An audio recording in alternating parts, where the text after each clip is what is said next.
This will be a different reading than I've done before. People ask me to make longer videos than what I've been doing. I was doing short 30-minute and whatever, and did an hour, and they want more, to be able to have freedom to go around and not just stand and listen, whatever. And so they can leave the ads on when they come up and go do whatever they need to do or whatever and come back and whatever. But at any rate, this will be a double reading. One part will be Kinsman Tribe, and one part will be Coal Buyers, Bounty Hunter. So anyway, Cullen Allen was adopted by Joshua Crammer. Joshua was in another book, and all these books are eBooks. They are fiction, and they don't necessarily stay in tune with what is reported. You talk about fake news. Even back in the 1860s during the war, it was reported that soldiers were shot twice, possibly. That means that it was adjudicated that if a person was out of action for a length of time, then he was wounded. If not, then he just had a scrape. It wasn't any big deal.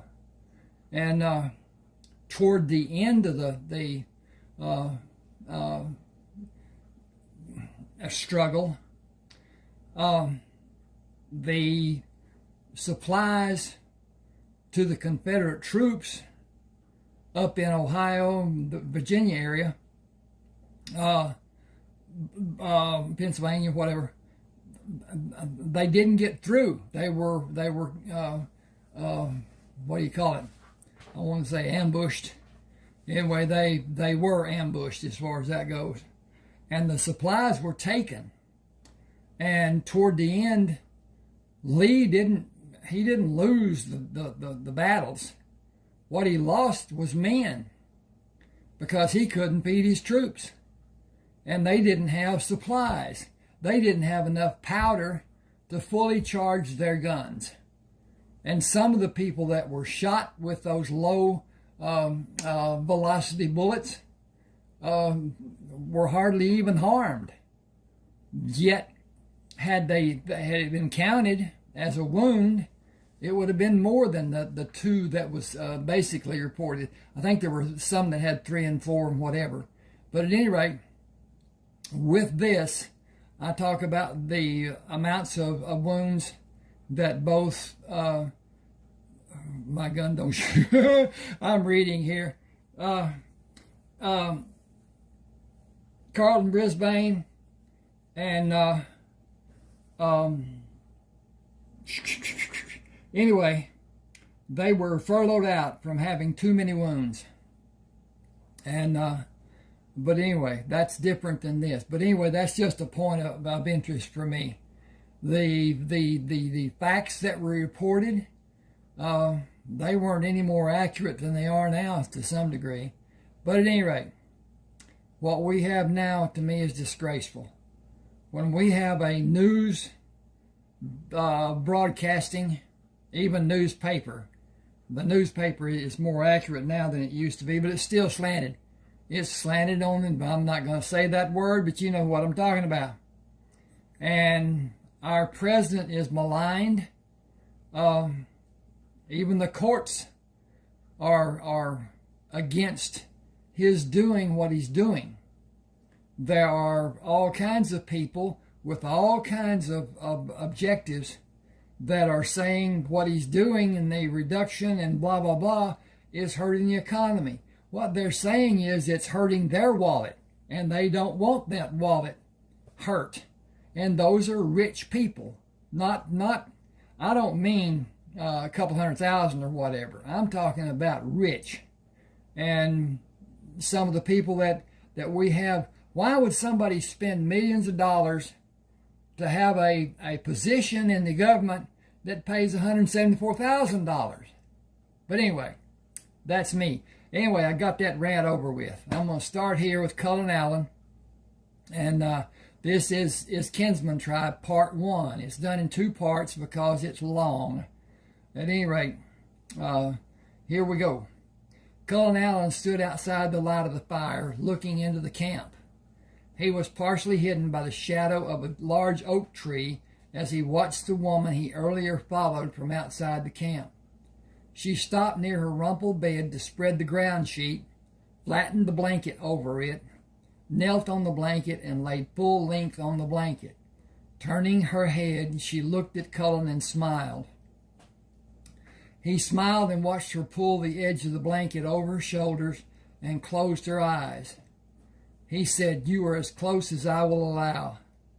A man moved to stand behind a tree a few feet from Cullen's left side. "What are you doing here?" Cullen continued watching the woman. "You are on my land. You came to me with an old, wore-out gun that I judge will not fire and a dull knife, yet you are guarding the camp. Why do you stand guard without a trusted weapon?" "My gun don't shoot. We only have 2 that will. They keep theirs and leave this one for me." Cullen said, "You are on my land. Come out to show yourself, and I will not shoot you. You won't shoot me if I stay behind this tree either." Cullen moved to his left and threw his body to slide into a prone position, looking up at the unsuspecting man, who looked down at the gun Cullen held aimed at him. "Guess I better come out from behind this tree. I ain't never seen a man do nothing like that." Continuing to aim the gun at the man, Cullen pushed his body up to stand on one knee. "Move into the firelight. Is that your bedding on the other side?" "It be."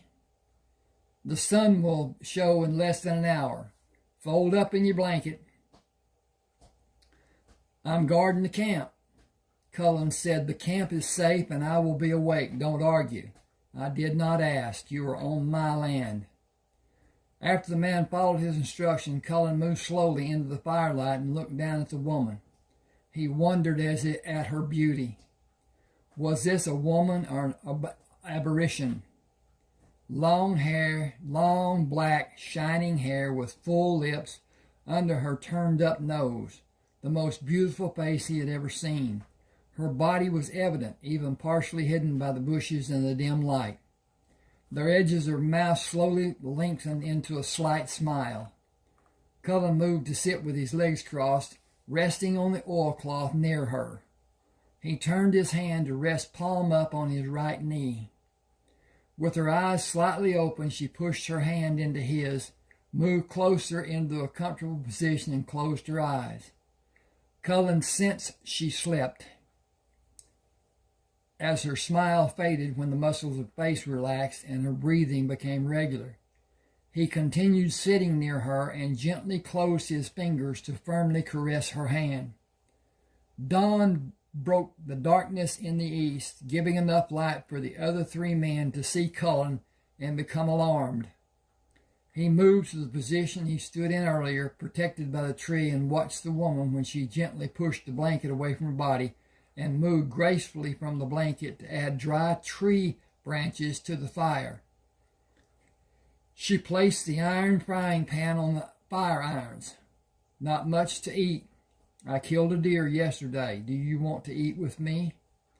Cullen said, "Among many other things I want to do with you." She said, "I know. You have your gun. Keep it ready and come to be near me. I enjoyed you being near me this morning." Cullen came to kneel beside her. "All I want is to be near you. You are part Indian. You look like a white man, but you move and act like an Indian. You even smell like an Indian. I knew you were not a threat. When I saw you standing in the firelight, I knew you would protect me." He said, "With all that considered, do I feel like an Indian?" "Yes, and more. You have a darkness that scared me when you came to watch me in the brush. Your silence comforted me. You were looking into the glow of the fire and could not see enough of me to embarrass me. I saw enough to make me want to see more. She said, we do not have much time. There were 10 of us until yesterday. Men came to the place where I killed the deer. They killed 5 of us before we killed them. 3 of my friends and 2 men died. Cullen said, I sensed the sadness in you when I first saw you. You knew the girls. You knew the girls well? They were my playmates and we grew up together. I'm sad. I will be for some time, I feel. You brought some happiness. Still, I think of them. They were full of life and deserved to have long, happy lives. The man Cullen talked to earlier moved from his bed. You still here? The 3 men sat up to see the gun Cullen held. I am friendly enough. Just keep your senses and do as you need to do, but leave your guns where they are now. If I wanted you hurt, it would have happened earlier this morning.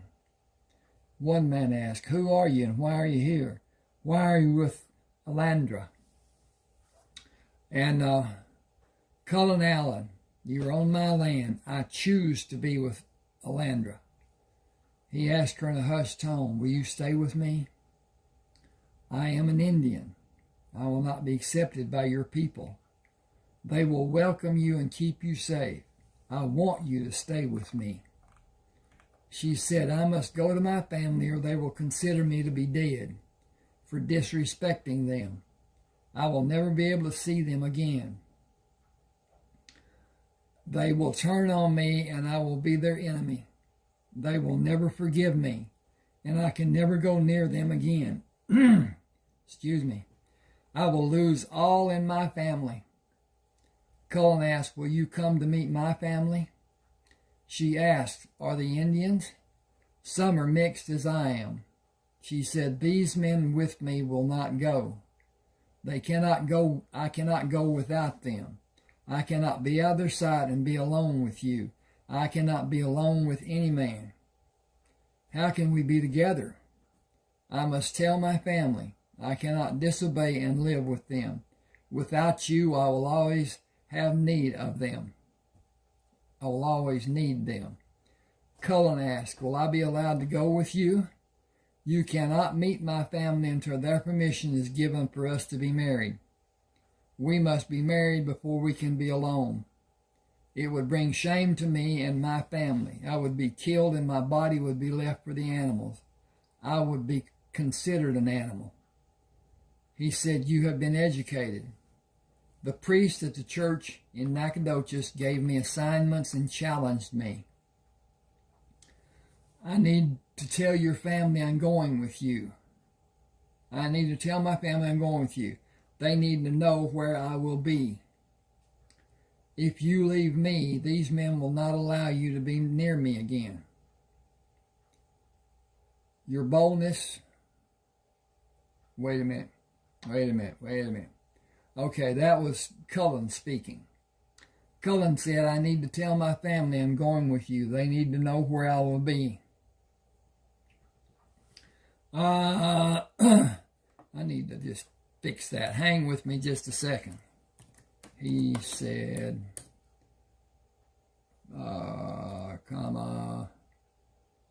dink. Okay, got that fixed. He said, I need to tell my family where I am going with you. They need to know where I will be. If you leave me, these men will not allow you to be near me again. Your boldness and the gun you hold are the reasons they are not planning a way to kill you now. They may be planning, but they are not talking. They will plan and organize before they try to do anything. They are afraid of you. I will come with you, but I will ride behind. She said, we are 3 days from Nacogdoches. How will you sleep? I will while I ride. Will you warn me if they're planning to make an attempt? I will, and I will stop them if I can. Alandro rode between the 4 men, with Cullen directly behind her. Each time one of the men looked back, the gun Cullen held was pointed at him. Excuse me. Both nights after the evening meal, Cullen moved away from the fire. If he slept, none of the four men knew. He was near Alandra each morning when they rolled out of their blankets. The guards each said he was not there during the night. They did not know when he came, but his back was never positioned for them to see it. The gun was always aimed in their direction. If they planned to kill him, got to scroll this down. The opportunity did not happen. Cullen stopped and sat on his horse outside the encampment where the I gotta get this down. They are at her family. Okay. Cullen stopped and sat on his horse outside the encampment where the family of Alandra lived. He waited as Alandra had cautioned. The 5 riders went into her family's camp without alarm being given. Cullen heard loud voices. Gunshots from inside the camp broke the morning silence. One, then another, and yet another. Alandra came from behind a shack, staggering toward him, and fell when the 5th shot was fired. He turned his horse to skirt the shacks. With the horse running at full speed, he moved straight at the man standing near her body.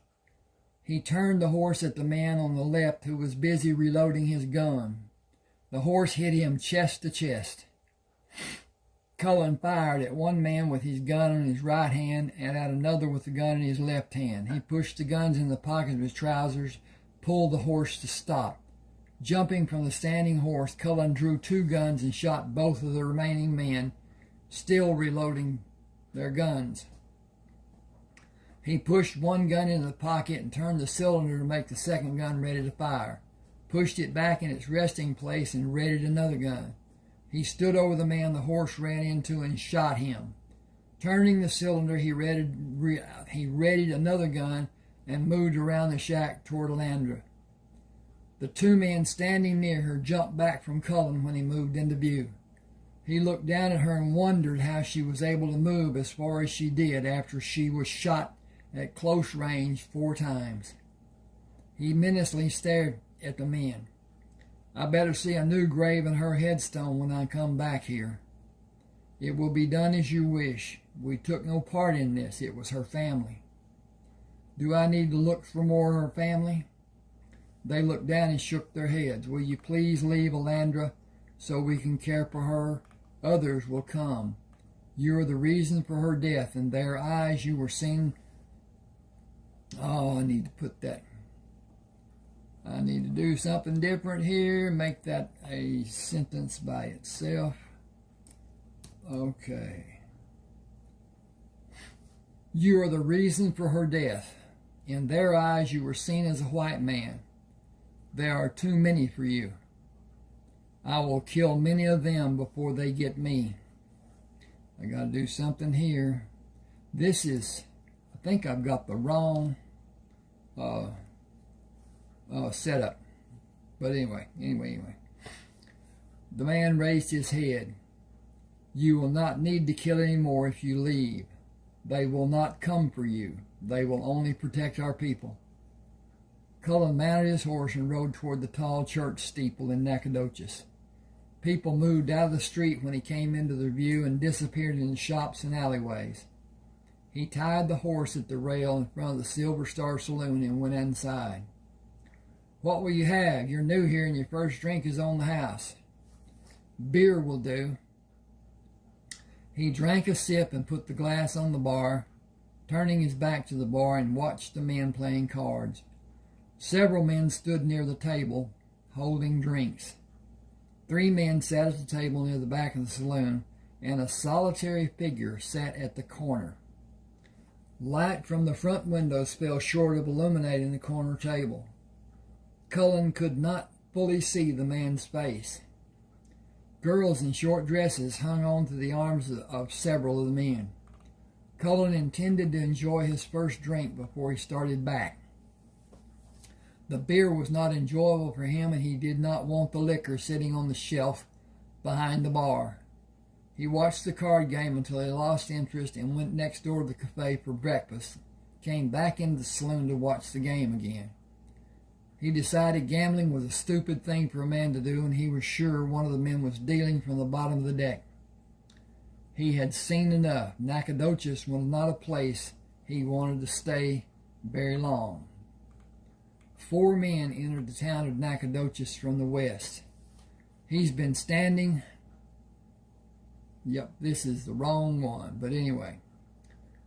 He's been standing around the saloon like he was some kind of a god, watching the poker game and the men drinking and watching the women. He's standing inside a saloon and he ain't drinking. What kind of man would do that? That's why I come to get you to help. What's he done to you? I'm telling you. Abby over at the saloon said she'd bet him for free. He's one of them Crammers from up north. He's got no business down here. We're going to send him back tied backward on his horse. It's going to go back with him sitting that away. Good enough for him. Should have stayed where he belonged. This is our town. It's going to send a warning for them to stay away from here. Come on. Cullen moved through the swinging doors of the saloon and stepped into the hard-packed street. Graham shouted, "Hey, you!" Cullen spun to his right to face the 4 men and brought his gun up with his left hand. Surprised by his action, Graham put his hand on his gun, alarming Cullen. Graham clutched at his chest and fell forward, and Cullen shot him. Cullen dropped the first gun from his left hand and fired the gun he held in his right hand to the man nearest him who attempted to raise his gun. With his left hand, he drew the gun from the back waistband of his trousers and shot the 3rd man. He spun around and dropped to one knee to face the sound of gunfire that came from behind him. A large, dark-haired man stood on the boardwalk. He held his right hand up with his empty palm held out to Cullen and his gun in his left hand pointed up. Looked like he needed some help. Cullen turned his head to look back at the 4 prone bodies. "Why do you think I needed help?" "Yeah, I gotta change this. Bear, baby, dink, wappa." He came to his feet, still looking at the man, and slowly turned the cylinder to ready the gun. "You have 3 guns, and there are 4 of them. Are you going to use that gun or put it away?" Dink. That's another. That was Cullen speaking, and it's not done that way. Okay. I think I need to push that. Yes, I do. Okay. Are you going to use that gun or put it away? It is spent. It makes no difference one way or the other. You stand there another 3 seconds and it will make all the difference in the world. Why? Because I will shoot you not knowing what you intend to do. He placed the gun in his waistband. What can either of us do? You discharge the 3 guns you have and I discharge mine. How is anything more going to be done? My guns shoot more than once. I have never seen a gun that will shoot more than once. May I look at it? Naturally, I have no expectation that you will allow me to hold it. That would be foolhardy of you. Cullen said it would if you knew how to reload it. That is true. I suggest we get mounted and put this town far behind us. Those 4 have a large number of relatives in this town and in this area. I am a stranger to all the people in town except the bartender, and he does not know my name or want to know it either. He told me about the Claremont people. He does not like them, and he told me you were in trouble as you were leaving. Are you known here? I have no knowledge either way. I should not be, but I cannot say anything as a fact. I am surprised nobody has started this way to see about them. They have no need to look at the 3 I shot. They are dead or they are dying. I shot all three in their chest. I can't say where my shot went, but he went down and has not shown any sign of getting up. How can you be certain where your shots went? The accuracy of my guns. Okay, I cannot argue with you. My name is Kiowa Bennett. Cullen Allen. The bartender said you were a Crammer. Then I cannot go home and lead these people to my family who are indeed the Crammers. Kiowa looked up at the street. Here come the town citizens. It looks like they are prepared for battle. Everyone is carrying a gun. That is not a good sign, the way I see it. Which way will we go? Give me a pause here just a second.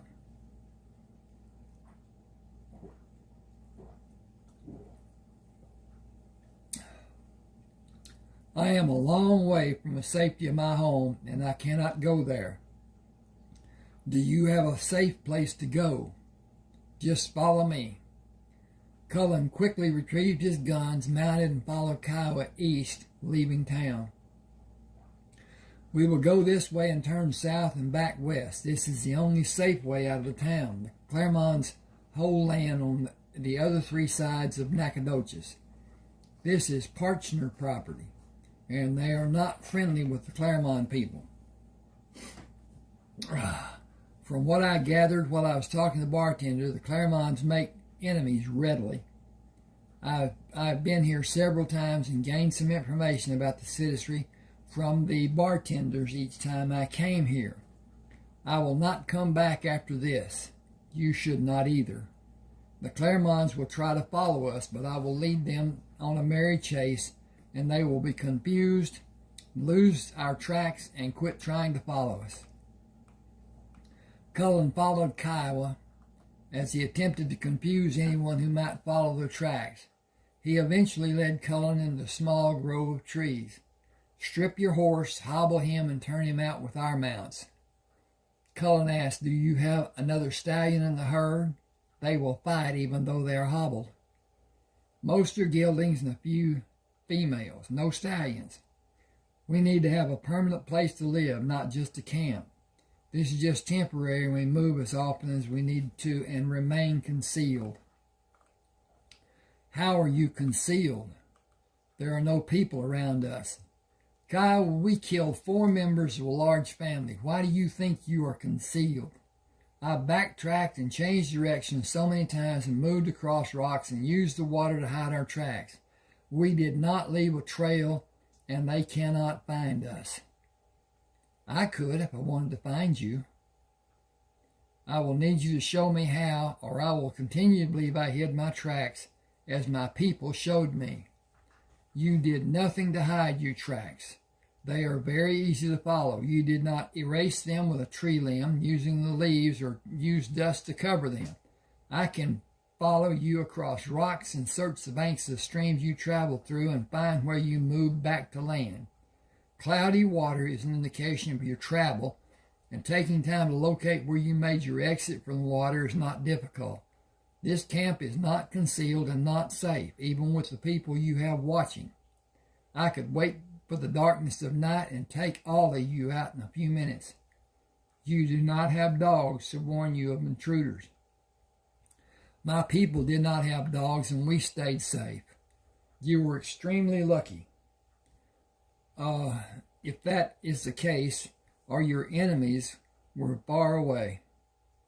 Kiowa said, I bow to your wisdom, as I'm not completely sure you are wrong. What do you think we should do?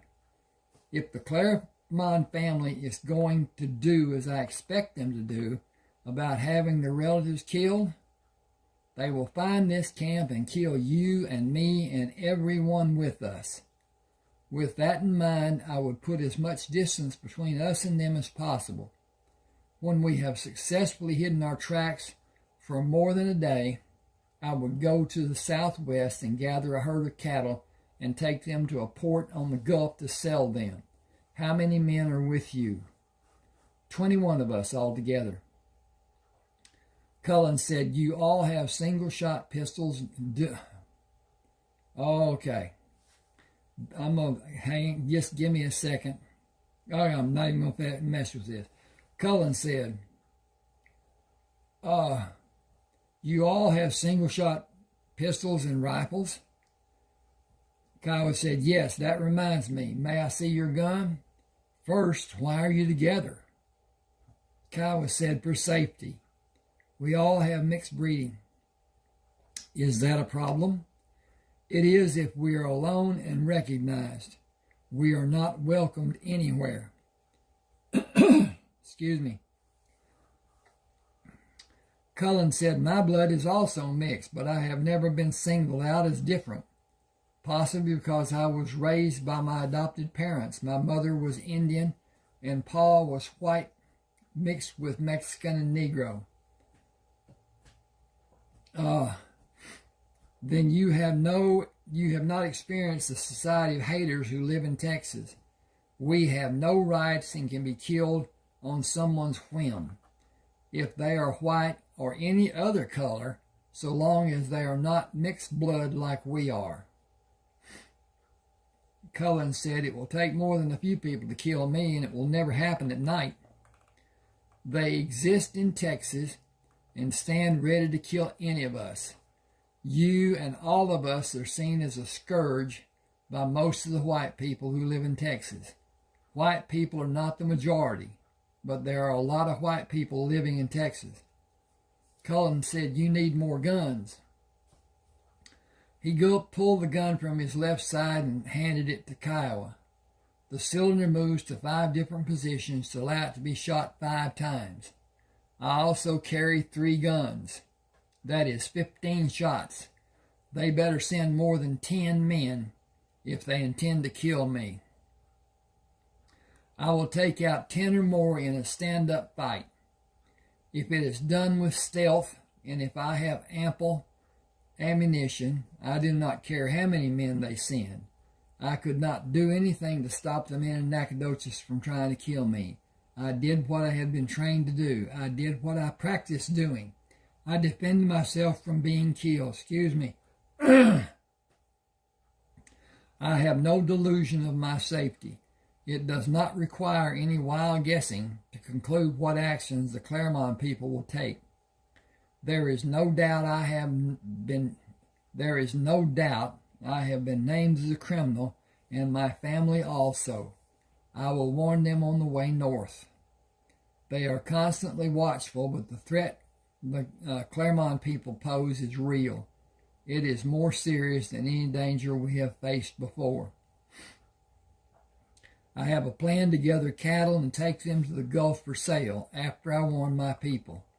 The morning after a good rest, I intend to begin. Include me to stand watch tonight as everyone does.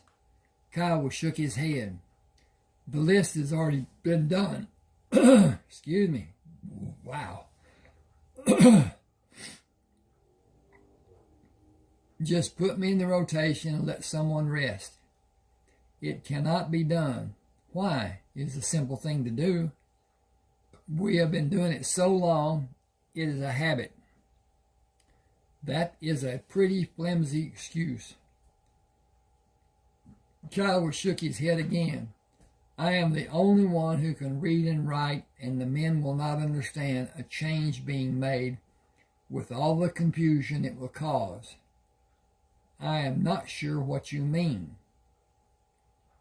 I can't just tell some of the men that there's a change being done. I make them stand in 4 groups as the 4 guard positions.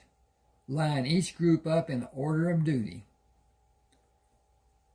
While lining each up, they know what men will be standing guard with them each time. They know the others on duty before their turn, the ones on duty after them.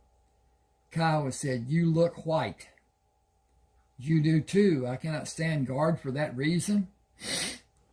One of the men might shoot you in the dark when he does not recognize the man he always sees by thinking you are an intruder. Old habits are difficult for some people. It is true for all of these men. Cullen took the gun from Kiowa. We will start to rectify all those areas when we have sunlight on the way up north tomorrow. You intend us to have You intend to have us go with you tomorrow? I intend to have you go with me in a few minutes. You are the one who needs help now. You and everyone here. You helped a stranger in an unacceptable manner, but by most standards of any society. I was the target. You were not. With our acting as we did together, 4 Cramers are dead.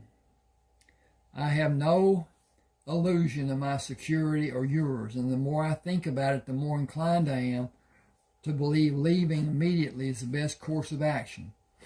I could track you here, and if there is another skilled tracker to bring the large force to attack this place, we will all be dead in a short time because we have little firepower and a small number of rounds. I have more firepower in my guns than all of your men together. Once we are surrounded, we have no hope of defending this position.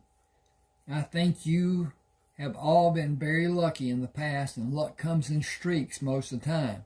It might be better to plan what needs to be done and not rely on luck alone. You want me to come with you.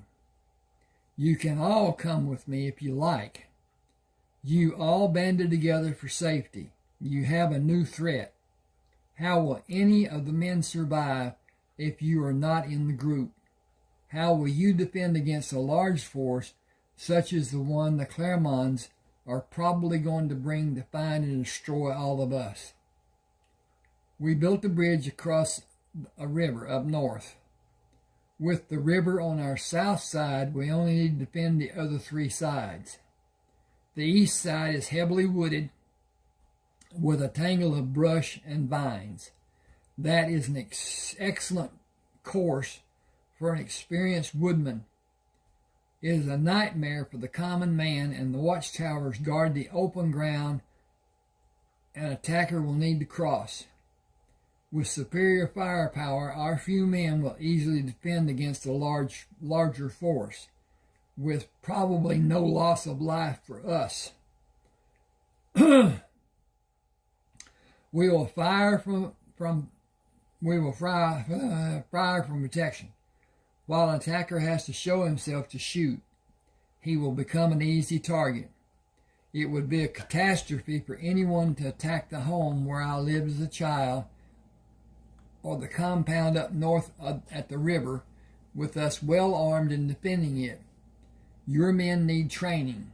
They need to learn every form of education they may be able to digest in a short time. I think 2 or 3 months. More than any other aspect, they need to learn how to fight together instead of as a single man. They need to learn tactics and communication. Their need is to grow in maturity and working together. It seems you have a bunch of individuals who are scared because they do not have discipline or leadership. They only trust themselves. I need to make that, you can leave it alone. Alone, they will probably not survive. They have survived until now. That shows they have some degree of ability. It needs to be known what their abilities are and how they can use their abilities as a team, working and fighting together. We all need the firepower available from my family. Kyle will call the group of men. This is Cullen Allen. Welcome him later. I want you to see Cullen's gun. It will shoot 5 times without reloading. I witnessed Cullen being called out by 4 Claremont men in his quick action of shooting 3 of them. I shot a 4th Claremont. We aren't safe here and we should leave. Cullen has a place up north. He believes it to be our best chance. I'll go with you and wish all of you would too. I will go with him. Excuse me. Boy, it is springtime in East Texas, and the pollen has got to me. And so the noises I'm making are clearing my throat, or attempting to, or whatever. At any rate, this will go on through the summer. because of pollen.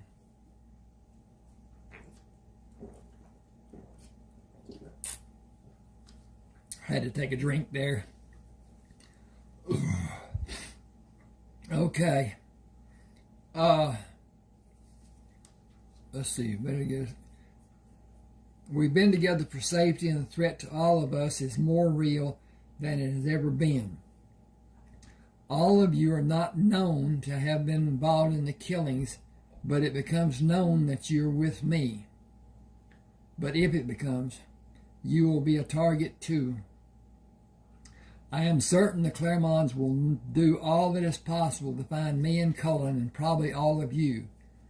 I do not regret that I helped Cullen. I would have done the same for any of you. I believe Cullen would also. He is the type of man who will not stand by and watch an injustice being done. That's true for every man in this camp. Cullen told me he could find us by following the tracks we made coming here. I have no reason to believe he is wrong. There may be others who can. With that in mind, we cannot stay here and trust that we're safe. We must take every precaution to be certain. I made my choice to leave and go north as I believe it to be forced on me. You will each need to make your own choice. The men continued standing as they had been and remained silent. Kyle looked at Cullen. What needs to be done?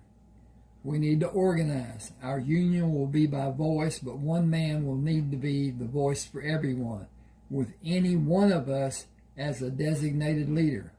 If it comes to a point of disagreement for me, I will go my own way.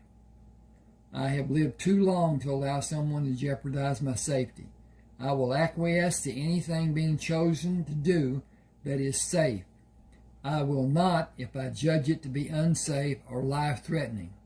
You all know each other. Pick a person to lead. Kyle looked around the men. Anyone think you should lead? Anyone think you have abilities greater than Cullen's? Max Ironlegging said, we all came to you.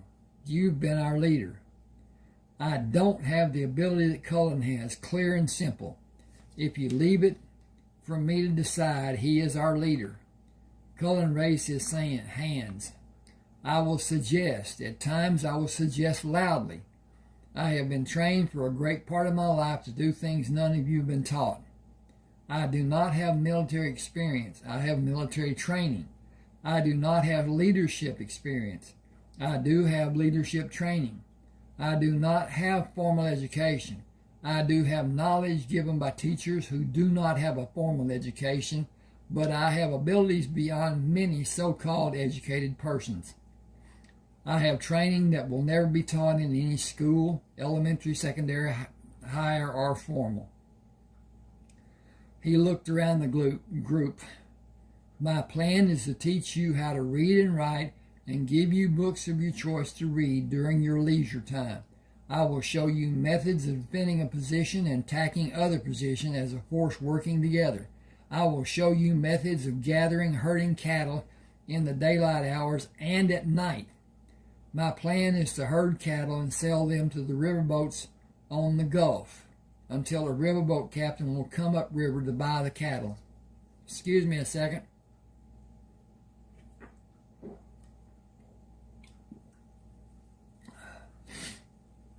Cullen looked around the men standing in a half circle.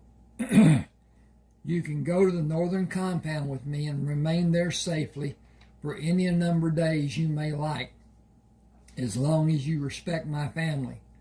Outside the inner circle of my immediate family, there are a few white people and a few are of mixed blood. The others are Negroes. If you do not object, you are at liberty to join me and have a life you will not readily have if you remain solitary. Corey Yellowhand said, I got no problem with all you just said we will do. I got a problem with knowing some of what you said. I ain't never heard some of those words you used. I looked around while you were talking and saw some of the blankest flat faces I have ever seen. Grown men with their mouths hanging open. I will not apologize for my speech except to say you all have the opportunity to learn if you come with me. I suggest packing the camp and leaving here as soon as possible. There are far too many in this company to be able to cover our tracks. We may be followed. We will travel as fast as possible, as far as possible. It will take 3 days to get to the river. Take short rests and move out after those rest breaks. Wow, Pepsi.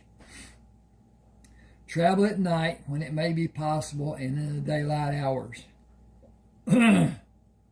Kiowa held the gun out to Cullen. We can't travel at night. I will lead you and you will stay close, following in a single file. We can't take a chance of something being in our path. I can. If you all follow me, you can too. Kiowa looked at the men in the group. I trust Cullen. I'll follow him, and if something happens, it'll be on his head and mine, and you should all be able to get away from us and away from whatever harm there may be. It is my choice. I advise all of you to come with us because I can see no other way. Talk about it if you need to, but I am going. John Salisbury said, I am going, and I advise everyone to go. We all know the danger we face. It is known that our bloodlines are not acceptable people. We have all seen people like us murdered, and the law did nothing. I won't wait for them to come here. I'm going. Boston Lightfoot looked around at the men. Anyone not going? When no answer came, he said, we will eat, get our canteens filled, pack everything, and leave. Is that the plan? Jack Calhoun said, we have almost finished packing, so we will probably be ready in less than an hour. Cullen, can I see your gun? Cullen pulled one from his trouser pocket. Will all of you promise to always treat these guns to be loaded and maybe discharged, even if the possibility is small? A gun is always dangerous. My gun is more dangerous than the usual common handgun. It is just a fact. Everyone agreed, and individuals said yes. Kiowa looked around the group of men. I think we just made a partnership that will give us more help than we've had until now. It is a life-changing improvement. Shall we begin the journey of our enhanced lives? Cullen grinned. Do we have a tribe? Kiowa began walking away. We are all kin. We are each a kinsman in an organized tribe, a Kinsman Tribe. Cullen pointed. The fastest way is north on this trail until we get to a trail leading northeast. It will intersect the road going north to my home place. We have about 2 hours of daylight. In 4 hours, we will stop for a 4-hour rest. 4 men will each stand watch for 1 hour. Everyone will have at least a 3-hour rest. If we follow that scenario, we will be at my home in 2 days. I brought jerked meat to last me. Will we need to hunt for food? Kiowa said we each have some dried meat, but not enough to last. Cullen said wild cattle are not abundant here. They have been gathered, but some are scattered, and only a few are butched. I've got butchering on my mind. Bunching them and roping a young one will be easier. We can easily find them tomorrow. None of you have ropes. Have any of you had experience with herding cattle? Kiowa said, we traded the ropes for guns, but we can all use a rope. The life we were forced into was not well planned, and we came together with what we had, which was not much. We devised ways to trap and butcher our meat. Some men are knowledgeable about plants we had to eat. We are not suited to be thieves, but everything we had is becoming older and less useful and needs to be replaced if we are going to survive. We need a means to replenish our goods and possessions. Hang just a second. I got to check this out. I hadn't done that and I should have already. Okay. Okay. It's going okay. I want to interject here. Each of these videos have manual ads that I place the positioning to be where the changes are made, and so it's I can't tell you about it completely. Then YouTube is going to place ads in all the videos at different areas than what has been manually done. So they're going to add ads, make ads that are much more prolific in number than what have been. And what I'm going to do, I'm going to make less, place less ads and let those ads be in the place. So it will reduce the ads that will be, because they're gonna put the things on no matter what I do. And I hope with this being as long as it is, that when the ads come up, you will just let them run, get a drink, go to the bathroom, do the things you need to do, clean the house, whatever, until you hear me talking again. That will give me extra money, because the ads being watched, as far as the algorithm goes for YouTube, it doesn't matter that you see it or not if it's being played on your device. And that's part of my plan. My real plan is to sell my ebooks. And I'll either do that through Smashwords. They're $6.99 a piece. Or I will garner the money from a person who sends it by Zelle, Z-E-L-L-E, and then send the ebook as an attachment. That will be the complete book, and most of them are around or near 80,000, which is what the people were saying they should be when I first started writing. I have books that are done in parts.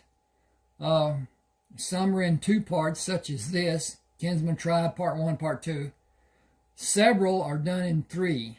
Lovers, Lies, and Lilies 1 and 2, and Emily's Story is 3 parts. Emily's Story is a different story to some degree than what Lovers, Lies, and Lilies 1 and 2 are. Then, 3. Buzzard Shields. Buzzard Shields South, Buzzard Shields America, Buzzard Shields North. And the book is long. It's 972 pages, so it's divided into 3 parts. So, at any rate, that's 300 and some odd pages on each book. All right. I'm going to go ahead. Kyle said we need a means to replenish our goods and possessions.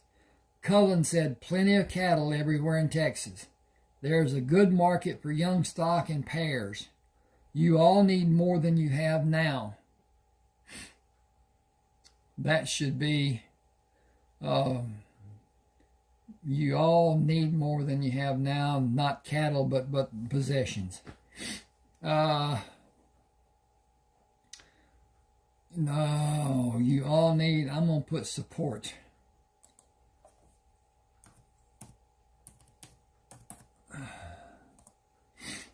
You all need more support than you have now. You can get it at my home place and pay for what you get later. That is the only answer I have. Is it enough? Kyle said it's the only answer we have had since we formed this group. But how do we stay away from being seen and possibly killed? All of us have a price posted somewhere. All it requires is our head to be presented for payment to be given. Our heads. We cannot even complain, much less defend ourselves. We are seen to not be human. Cullen smiled. Come to our land near Arkansas and learn. When you have been trained to fight and survive and become proficient with the weapons we will have, that circumstance will not be so tempting. We number 22 men, and we will stand against an army of less equipped men. No one has our type of weapons. They do not exist in America other than my family. That's not true. Some were given to some people that lived down the hill country. But anyway, that's irrelevant. Kiowa said, lead the way. We will all feel better about being away from here. This is chapter 2. Cullen rode around the Crammer compound. Should be around the outside of, rode around the perimeter. Okay. Anyway, I'll leave it like that. Cullen rode around the Crammer compound to enter on the north side. Men following his tracks would travel north on the road and be easily seen by the sentry posted on the south side and by the west sentries. Movement around the east side would be over rugged terrain, difficult for travel and highly visible from the eastern and northern sentries. The guards in the southwest tower recognized Cullen and waved him through without raising an alarm. When the group was near the Crammer compound, Cullen explained Joshua's denial of unknown visitors to the party of men. They agreed to wait for Cullen to return before going to the river, while he took Kiowa with him to meet the Crammers. Cullen recounted the incident in Nacogdoches to the people who gathered around him inside the Crammer compound and told about the men traveling with him. He told Joshua about his plans to stay near the northern bridge for a period of 2 or 3 months before he left with the men to gather cows in the southern part of central Texas. Joshua led him and Kiowa to a set of newly built chairs. Sit with me. You left the north compound with a group of people and came by here without making contact. Cullen explained, those people came to spend the night near the compound. They were Indians from a place near Nacogdoches.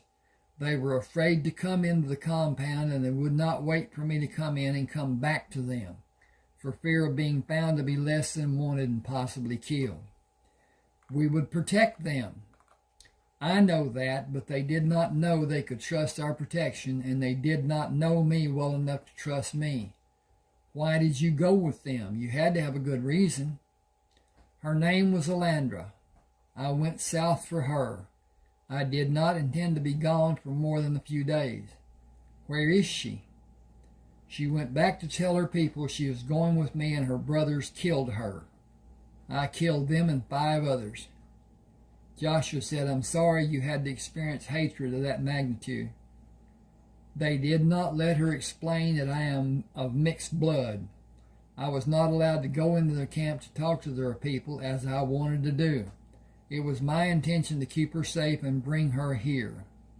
When she told them she would go with me, they saw me as a white man and spat on her and killed her. He searched Joshua's face for understanding and continued. Papa, I have never seen anything like that. Her own brothers killed her.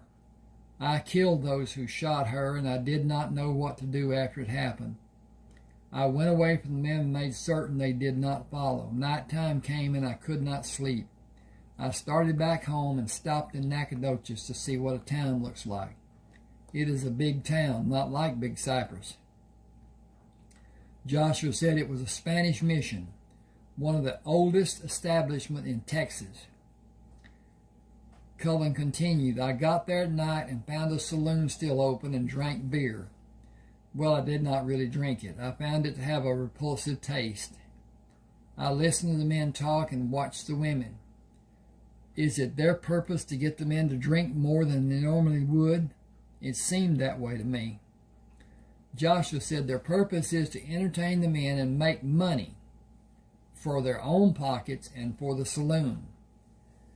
Cullen continued, I went to see the church and lit a candle for Elandra and stayed there until daybreak.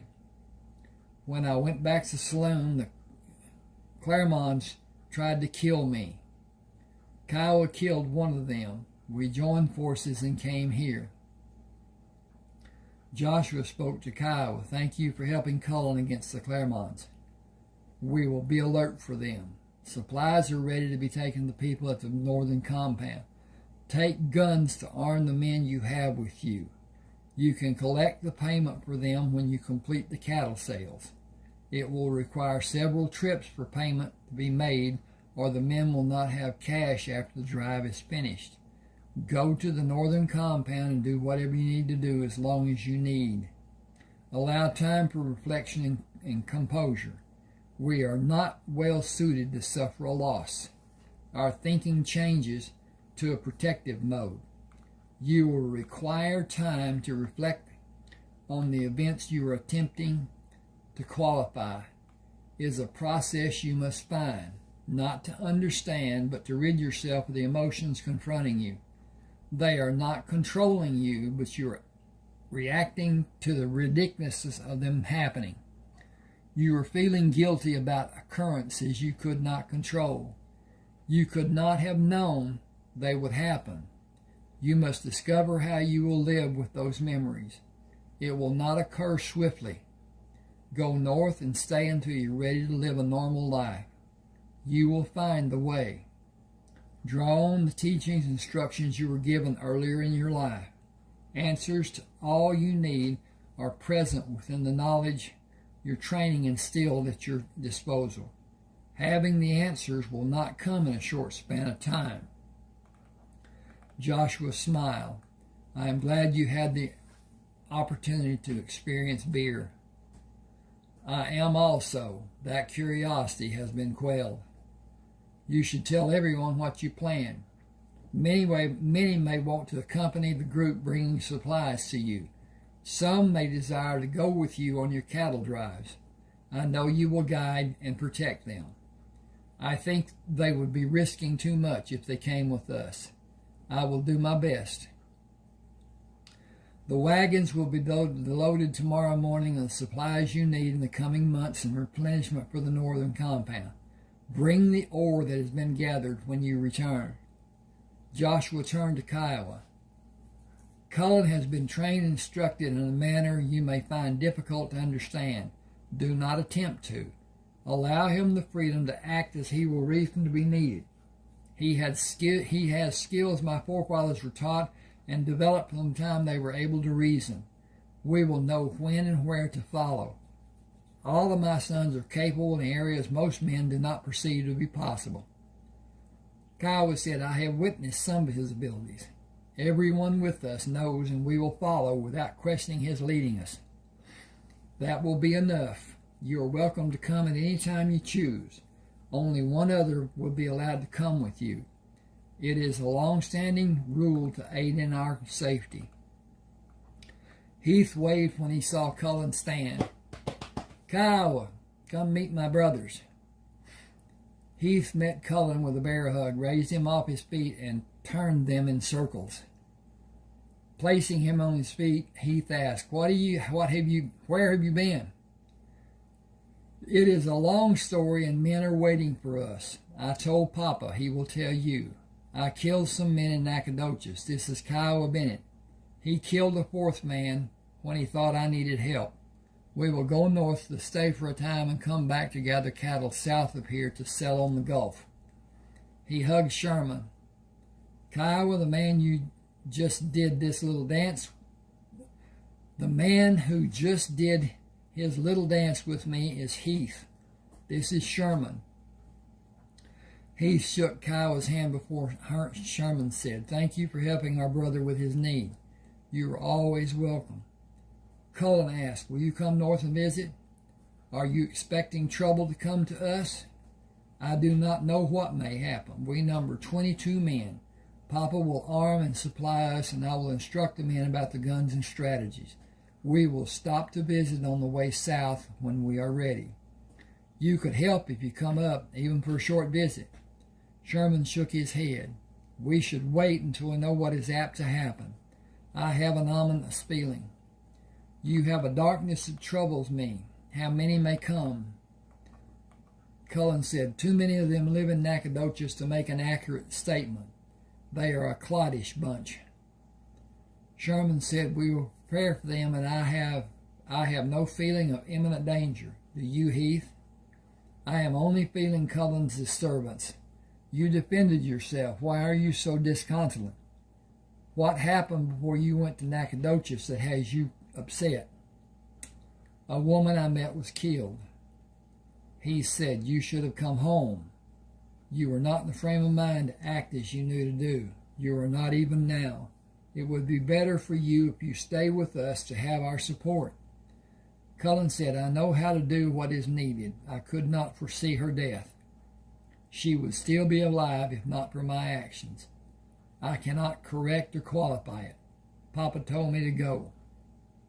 I need to be busy and find my way. It will not happen quickly. I would be a disturbance if I stay here." He said, "I am not needed here. I will drive a wagon. You need me." Sherman said, "Let Heath help.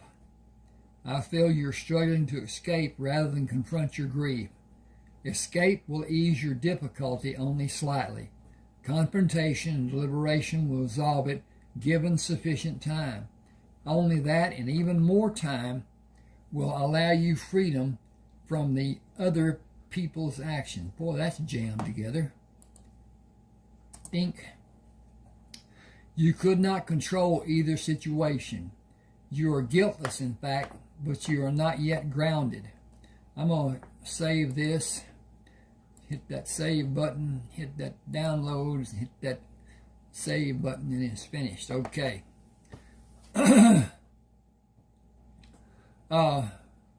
Only that and even more time will allow you freedom from the other people's actions.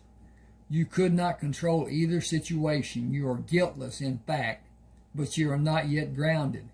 Understanding will come to you eventually, faster with Heath's understanding and guidance.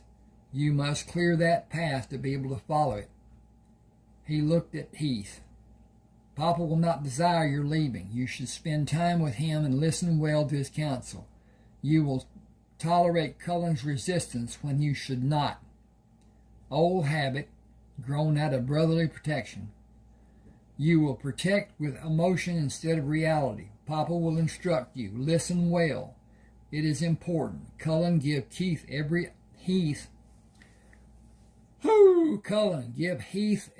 iota of information. Do not attempt to protect him, as you will be driven to do. Fair enough?" He said, "It will be needed. It will not be comforting for either of us." He gripped Cullen's shoulder. "I will meet you at the wagons tomorrow. I will say my goodbyes first and be ready to leave when you are." Cullen said, "Will you show Kyle around? I have not seen anyone except Papa and you." Sherman said, "I will. Heath will talk to Papa. Give me a hug and know you will." Ding, ding, ding. Well, now, am I off here? What's going on? Okay, now it went up. Okay. Keep us in your thoughts. Heath led the wagons, leaving the compound in the early morning light. We leave, and what we come back to is another time, another circumstance, and another people. The same but different. That is the sadness of leaving. Cullen rode beside the wagon. If we only left the sadness behind, leaving would be beneficial. Kiowa rode his horse on the opposite side of the wagon. I learned a lot about the Crammers yesterday. I will enjoy my next visit when I stay longer. I will learn more about many things. If you two will help, I will learn from you on the trip going north and after we are there. Okay. Heath asked, "What subjects interest you?" The three you talked like you could read each other. You shared an understanding of each other. I've known Cullen could understand the men in our group as if he had known us all our lives. I have a small understanding of the others because I have been with them. Cullen did not have that much time, and yet he knew their temperament and intelligence when we first met. He shows it when he speaks to each of us. I want to be able to understand. He said, you have seen animals and known their temperament. It is that projection we interpret. You are by far the more intelligent of the group. Each one has past experiences that define him. Some doubt us. They have nothing to base trust or distrust for us. They will not learn quickly. You saw Cullen experience his ethos and logos and pathos. I cannot begin to explain those in a short time. I will attempt to during the trip and try to have you understand the three and how they define all of us as well as other values. He had your attention in the beginning. Something drew your interest to him to a focal point. His gun pointed at me with my first concern. Okay. Now. Yep, that's going. He smiled. He does possess a manner that surprises people. You have also. I'm going to change that. I'll leave it and do something with it. You have also. You see people in ways others may not. Your interests lie mostly in philosophy and academics. The other men are more logic-based. Your interests have no working value for most of them. Jack is a world apart from the others. He has multiple interests like you, but what appeals to him is based largely in logic with a smattering of other curiosities. It severely restricts his perimeters of learning. Parameters? Well, better, and understanding. He will be a project for the three of us to bring him to study more diversely, as we were forced to accept all forms of education. He cannot be forced, but he will be easily led once he discovers the joys of education. Kiowa said he's the only one who shows his emotions. The others are guarded. They are not the same in any way. I trust every one of them, but we are an odd bunch. Cullen said Heath was not talking about character. He was telling you about only one part of our makeup. Broadening our understanding is a living endeavor. Our education never ends. Heightening our senses is an ongoing daily activity. Understanding our construction and the world we live in is continual. You are cut from the same pattern. Jack deviates to a degree, and those differences define the others down to Manny. He is first a romantic in every way. He seems to have no depth. Plainly speaking, his understanding is not much more than that of a small child. Kiowa said, Cullen is not what he first appears to be. You are even farther. Cullen said, people see Heath's size and they discount his intelligence. Heath loves it. Kiowa said, I saw plants being loaded in this wagon. They are my herbs. Papa had a friend who had a strong interest in growing and cultivating herbs. We have always had a varied supply. These will augment the collection I have at the northern compound. I get more from a riverboat captain. He brings more each time and gives them to a storekeeper on the bayou south of our home. He brings more each trip and gives them to the storekeeper on the bayou south of our home. The storekeeper gives them to me.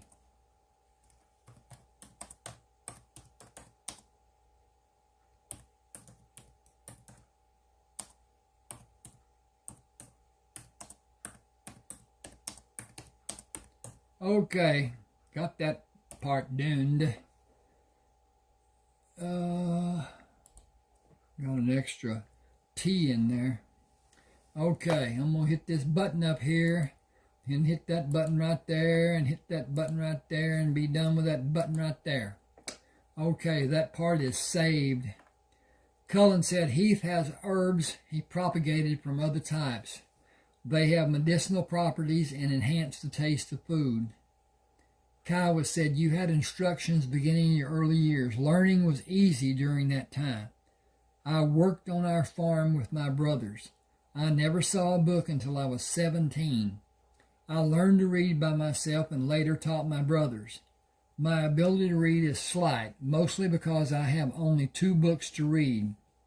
My older brothers played games using words and taught me to develop the use of words I did not get from reading. I took the big words and asked the preacher how to use them. He had me write a list and then make sentences to use them. I became better versed than most. Heath laughed. Excuse me, not laughing at you, but the thought I had. I have many books in the northern compound. I am anxious to read, and 3 boxes of new books in the wagon. I have new... I need to change that because I got a comma here I don't need. Dink, dink, dink. Word does that. Word changes punctuation. Word changes words, which is really bad. And editing is difficult. Anyway, he says, I have many books in the northern compound I'm anxious to read. And 3 boxes, there's another comma. An and does not need a comma. And is a conjunction. Why should it have a comma? Okay, there are places, yes, but not just all the time. And 3 boxes of new books in the wagon. 1 is about knowledge of how to cross-pollinate plants. You will have a library to select a book of your choice. Cullen said, after 3 days we will be there. He said there are no hostile Indians in the area we will pass through. Men who live by theft and murder are always a threat. Tonight, before the guards are posted, the men will be instructed in their new weapons. We will not have a threat when the weapons are understood. No practice is needed to learn how to fire either the handgun or the long gun.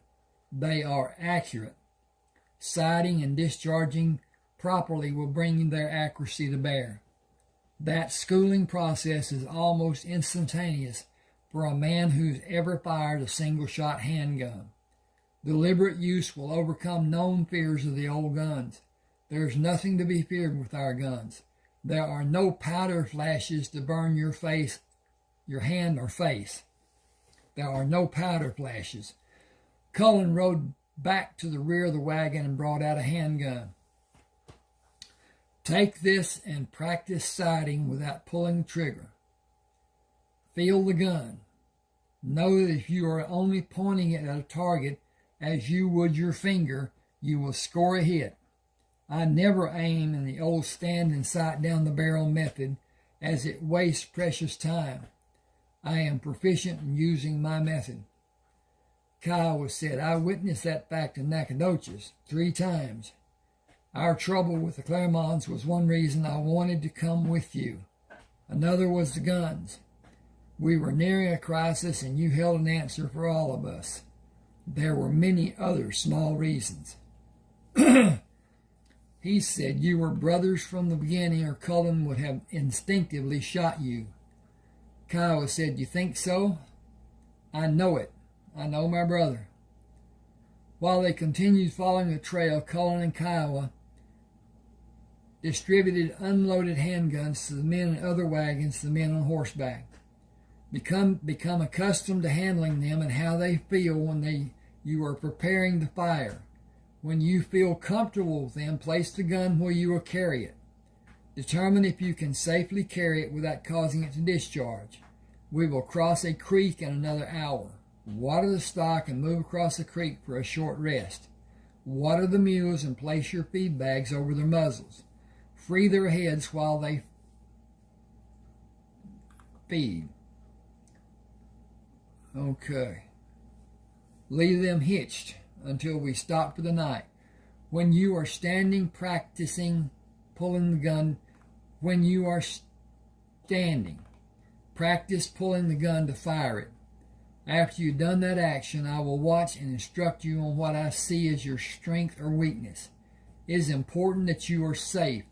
The guns have more firepower than your old guns with less recoil. They will hit whatever they are aimed at. If it is your leg, you will suffer and live longer than you desire. It can be prevented if you learn not to do certain actions. Doing what you should do is safe for everyone. You will not fire the handguns before you at the northern compound. You will have long guns when you leave the creek and continue on the trail. They will hit a target a long distance from where they are discharged, with very little drop in the flight paths of the bullets. I'm going to end here, I think. See what time, yes. Now, with that in mind, please subscribe to my channel, hit the like button, possibly comment. All those things help, but especially the subscription and the like. Now, when you do the subscription, you'll see it on your YouTube page. It does not affect your computer whatsoever. It does not go on your computer. It goes on the YouTube page, and you can't find it unless you're on your YouTube page. The subscriptions, that is. So, at any rate, take the time to smash that button and smash that other button, and subscribe and like and possibly share. Yeah, but share with people that like to read. Okay, with that in mind, I am going to go to hang on a second. I got to hit a couple of buttons here first. Save as, download, save, and that's done. Now it will let me close it. Okay, then this is actually it is oh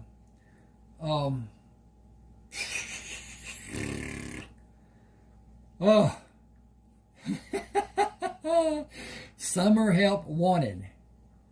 It's about a man who is in a predicament, and it will be explained here. But at any rate, I'll start. The sign hanging in the Quick Mart window glared at Eric, mocking his plight.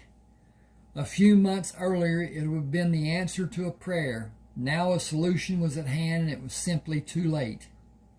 He could take the part-time job and have the needed extra money, but the damage of ends not meeting financially had mapped out the final destination of his marriage.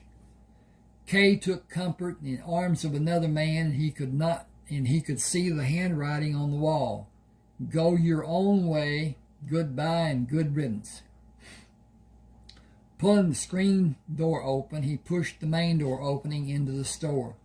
Hey, Martha. He indicated the sign in the window. Who needs extra help? Well, you know Ray Biggs died and left his farm to his favorite niece. She was in today and put the sign in the window. Don't know a hill of beans about farming, and she thinks to get by with a part-time man. What she needs is a full-time man, and he is going to need some others to help him. That's what everyone says, and she ain't likely to find anyone around here that's worth having. He's going to have to do it all. All she's likely to get is a bunch of no-count Mexicans. She don't even know what tractors Ray had, much less how to start one or change implements. That ain't all. She's coming up to furrowing time, and don't know which one is a sow and which one is a mower. On top of that, the cows are all due to drop. Ray liked to have his calves in the spring. Said they did better with a good start and good weather rather than the cold of winter. She ain't got no business being here. She's a city girl and lost as a goose. She took a deep breath. Billy Dothan has been feeding the livestock, and Tom has been helping him milk. But Billy's military school starts next week, and Tom ain't going to let him do any more after this weekend. It's more than just a part-time job. That's a big farm. Cynically, she asked, "How about you? Interested? Heard things weren't going real good with you." Tramble was a small town, and what people did not know, the local gossips made up with half-truth, conjecture, and innuendo. Eric ignored Martha's remark.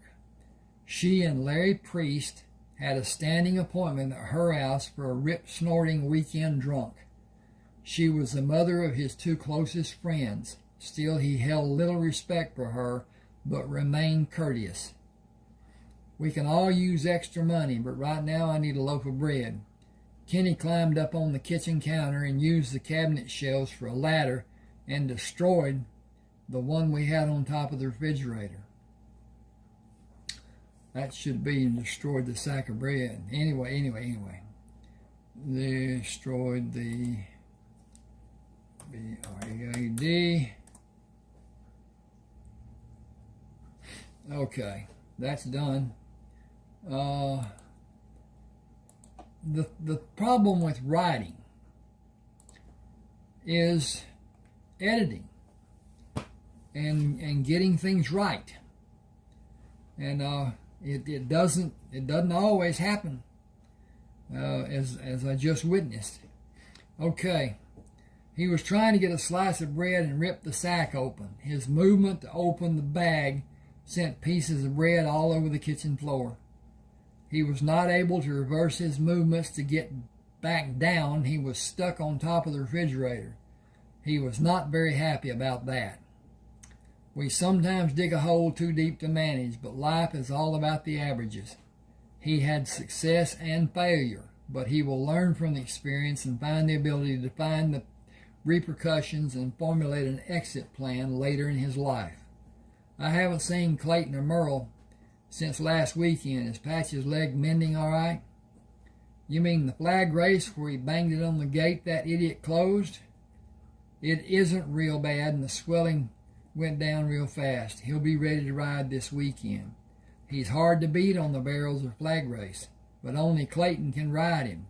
Only him, too, and Patches won't ride double. That's why we got him so cheap. Eric knew Patches acted badly when he was allowed the freedom. Unknown to Martha, Eric held the papers on Patches. Eric, Merle, and Clayton shared what little they had. Patches was considered Clayton's horse, and Eric had ridden Patches after Merle bet $500 gazillion that Patches would put him on his butt. Merle lost the bet, which was made by two good friends. They were always betting some outlandish amount and knew it was only made in jest. Eric rode Patches to keep the steer riding straight or hazed when Clayton and Merle bulldogged from Eric's horse. Clayton hazed from Eric and Merle while they bulldogged using Eric's horse. Their partnership began at a rodeo when Clayton offered to haze for Eric in exchange for Clayton's use of Eric's horse in team roping with Merle. Their association grew over the years into brotherly love. Here's the bread. That'll be 35 cents. He paid her, went to his pickup, and wrote the telephone number on a piece of cardboard he found behind the seat. His intention was to drive out to the farm to talk to the woman to have a better feel for what kind of person she was and what she expected to be done. He wanted a number in case he was unable to see her. He desperately needed the extra money. He enjoyed farm work. He was skillful when doing anything with his hands. Starting the truck, he turned north and waited for an eastbound train to move through the town. He waved back at the conductor on the last car passing through the crossing. The train whistles were a regular occurrence, and it had been many months after they moved to Tramble before he came to the point of tuning the blasts out and sleeping soundly. Eric recognized all the train crews, having met them through Kay's Uncle Earl, who was retired from the railroad and lived in Willoughby, where the train terminal and roundhouse were located, and where Eric worked as a mechanic apprentice behind the Oberfeld Ranch and Home Store. Colonel Oberfeld, a self-imposed title, built the ranch and home stores, which were in many cities across the state, and subsequently built the Oberfeld Clutch Factory in Willoughby, after acquiring the patent for the clutch. The Oberfeld family owned the stores and clutch factory after Mr. Oberfeld died, and his two sons and his daughters had individual responsibility for different segments of the Oberfeld holdings. The shop Eric worked in was at the rear of the ranch and home store, but was independent of the store. Eric's wage was $2.10 an hour, and no raise was forthcoming. He drew so little the company's only deduction was Social Security. He had veteran benefits from his service in the Navy and did not participate in the health coverage plan. Kay had insurance for herself and the two boys through her employment at the finance company. She excluded Eric without discussion. It was only a single act of the many unforgotten slights, which was leading to the final episode in the fiasco their marriage had become. Kay met him as he opened the front door, grasped the tied end of the bread sack in her hand, jerked it from his hand, and moved away from him without speaking. Silently he turned and slowly walked back to the truck. His life was in shambles, and the end of his marriage would be the catalyst to bring complete destruction to the life that had been. He held no illusion that he could financially survive the impending divorce. In a previous time, a man without substance could have children, be divorced, and continue to have somewhat reasonable life. The sympathies of the modern courts usually favored a woman. The children involved the man. With children involved, the man was usually financially ruined. She was often granted everything, and in some cases even more than everything. He had friends who had been divorced, and the judgment of the court gave the wife more consideration than the wage the divorced husband earned. Some took out loans they were unable to repay, leading to bankruptcy and further court costs, which they became farther behind in payments to the ex-wife. Eric felt the result of the divorce would be a financial loss he could never overcome. Kay and Eric had very little, and it was mortgaged to the fullest allowed. Everything he had would be lost in a divorce. Jointly held possessions was the only glue holding them together. He knew they had to make the best of a bad situation and find a way to have closure from the sadness of an untenable marriage. Starting the truck, he watched as Kay opened the curtains of the window to look outside. She quickly closed them when he waved. Deep sadness had torn at him for a period that seemed to have existed throughout his recollection. Tears had never been shed, and he felt a release would never happen. His marriage had died, but there was no body to lay in the earth and cover. Oh, okay. I'm going to get up here and do this, and yeah. I think. Okay, we're still working. Okay, bumped the table. Sorry about that. That kind of hurt my knee.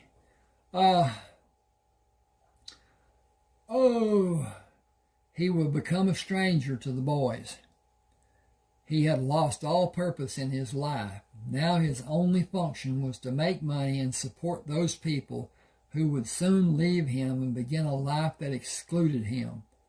His situation left him powerless to do anything to have even the smallest hope, and he felt he was doomed to a deep, eternal sadness. A glimmer of hope came with the chance of a part-time job to offset his mountain of financial obligations. He moved the truck down the gravel street, then turned east to the highway and the blacktop road leading out to the farm. After the relative comfort of the asphalt, the dirt road leading up to the house was a jostling ride, as the headlights moved from a straight line of sight at ground level to above the horizon and almost extinguished when the rear of the truck bounced and the front nosed down, then reversed the process. The washboard effect of bumps and valleys was harsh at any speed.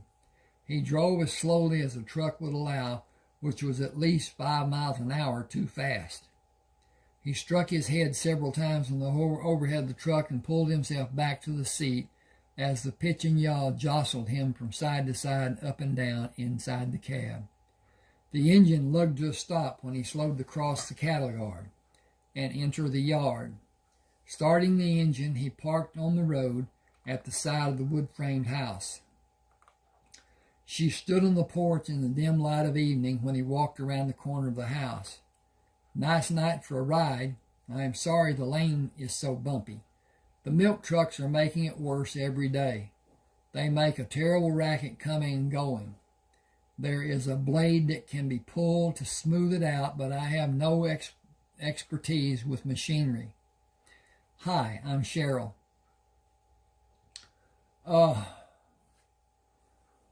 She extended her hand as he made his way up the 5 steps to the porch, pulling him gently toward her when he took the final step. "I hope you are bringing good news, as all else has been one bad load after another since I got here." She swung them around to bring him into the light when they began moving toward the open door. As she moved, light from the front room fell across the face of one of the most beautiful women Eric had ever seen. Blonde hair was exquisitely drawn into a bun that covered the back of her head. Eyes as blue as a pale afternoon sky, with only a shadow of cosmetics highlighting their companion lashes. He thought her nose was the most distinguished feature of her face. It turned up slightly, and her nostrils gently flared, then rounded perfectly. Her jaw was oddly square, but the oddity only enhanced her beauty. Full-lipped smile showing perfect teeth. "Did I say something wrong? You look so shocked." "Sorry. I expected a different kind of person than you to be here." "Different in what way?" "Oh," he stammered. "Well, more dressed up, more cityfied." Cityfied seems to be an expression people around here use very often. People are not often seen around here that cityfied would describe. I imagine Martha at the store would have been the first you heard it from. He realized he was still holding her hand and was not inclined to relinquish the comfort of its strength and softness. She did not withdraw. "You came to offer your help, and I accept. I want to keep the farm at least a year. Would you like to come inside with me? I have prepared tea. We can get glasses and sit out here in the swing. I am truly sorry, but I have nothing to add to the tea to make it more enjoyable. Excuse me a second."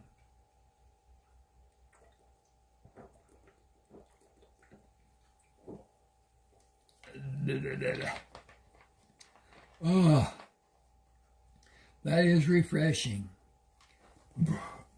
I've got to flip up and change the page. He did not move, but continued to revel in her beauty, prolonging the moment with further conversation. "My name is Eric Traber. I did come to talk to you about part-time work after my day job and on the weekends. Considering everything involved, you should be aware of the magnitude of the labor that is needed and the necessary time involved. You are about to have a whole passel of pigs in a short time interval. 27 sows could bring as many as 300 or as little as 200 pigs.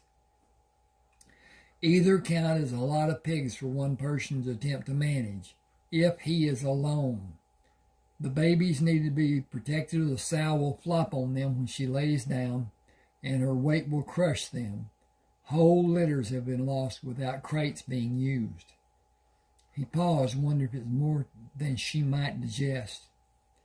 "Then you must break off the prominent teeth of each piglet, or the sow's tits will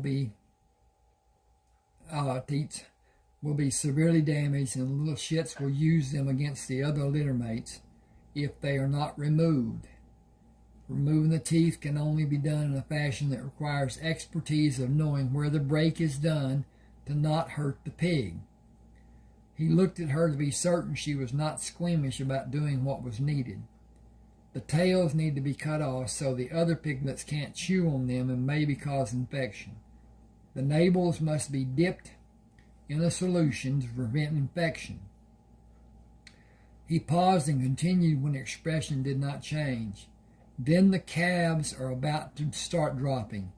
It is an involved process if it does not go well. All the fields have been plowed and only need to be disked and harrowed before planting. If we are planting soybeans, I would assume we will drill rather than plant. There is a flock of painting that needs to be done, and I only have so much time to give. Fences are a constant battle to keep mended. Counting the beef and dairy cows, there are over 150 head of mature cows on this place and 2 other pieces of ground located across the road. As she leaned closer to him, he held his breath, afraid she was going to discover something about him which would be a reason or just a feeling sufficient to cause her to mistrust him and not want him to work on the farm. You seem to know quite a lot about the farm. I've helped Ray. We were friends. He was one of only a few people that I could feel secure enough to talk to tell my fears, my hopes, my desires, even my hurts. We shared a lot. It's a small town. He stiffened and his grip on her hand tightened slightly. A look of anguish clouded his expression. It is a small town and everyone knows everyone's business, or they think they know. You will learn sooner or later that I am married, but it's in name only. It's near a divorce. The slightest thing imaginable may be the mechanism to make her leave. We barely tolerate each other, and each of her family members is a sadistic nemesis to me. They poison her mind and my children's. There are 2 boys. Kenny is the oldest. He will be 3 in 2 months. He came back from a visit to his mother's house 3 weeks ago and told me I would not be his daddy anymore. He said his aunt and uncle had told him I would not be. He paused to strengthen his composure. It is tearing me apart in the marriage too. The damage has already been done. Nothing is going to save even a shred of our marriage. I hate to tell you, but the youngest child's origin is at best dubious, as we have not had sex in God knows how long. She tried to tell me that we make love in our sleep. When I didn't immediately go along with that explanation, she said she got me erect in my sleep and I got her pregnant. He paused again. She is involved even now in an affair. I only say this to you because I would rather you hear the truth than the gossip. The townspeople may be what will eventually drive her away because they all disrespect her and openly shun her. There are some who will purposely drive down the middle of the street and make her move her car out of the way. He paused to see her reaction and continued. Willoughby has 2 branch offices of the finance company that she works for. The woman who got her the job works at the other office. She has not spoken to Kay in over a year, and she lives on the other side of Tramble. Eric hesitated. The only possible outcome is Kay's leaving. It's just a matter of time. We will lose most of what we have. I have no idea what the judge will do to me, but his record leans toward helping women. With that all said, do you still want me? Oh yes, absolutely. I had no idea about all the work that needs to be done. I only thought it would have someone feed the animals and milk the cows. Please come inside, then come out here with me. I have been enjoying the night and the moonlight on the lake. I think you need to talk. I know I need to talk to you. She moved toward the door and turned back to look at him when he released her hand. She took both of his hands in hers and brought him into the light. So much sadness at such a young age. How old are you, 23? I just turned 26 in January. I was a New Year baby. You were born on the 1st. Astrologically, that makes you very special and very talented, and a very hardline realist. At times too realistic and not imaginative. You have a hard time seeing opportunities because your view is sometimes so stiff. That's pretty evident from judging what I've done in my life so far. I joined the Navy when I was 17.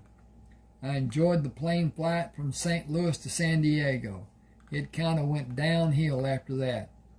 I was far too young to be in the Navy. I hated it and most of the people I met while I was in. I got out before my 21st birthday. She pulled him closer. I was 23 when you were born. I was working on my degree in my last year of college. I took 3 years off to travel after I graduated. After that, I got my master's degree. College days were fun times. A lot of beer parties and a lot of other things. Those years helped me form some very important bonds that have led to contact with some very important and influential people. My major in college was in business. I enjoy my work, but I think I might give up full-time work to live here and only work part of the time. I want an easier, more laid-back life. Not a life of leisure, but an easier, less stressful life than I've had in the past. He smiled. Farm life can be enjoyable if you like the type of work it requires. It's boring and tedious if someone doesn't like it. I like doing the chores and farm living, but I would like to relax and do idle things like watch television sometimes too. Ray didn't want one. He said it was the devil's tool, and he may have been right about some people letting it take up all their time. He poured tea over ice in 2 large glasses.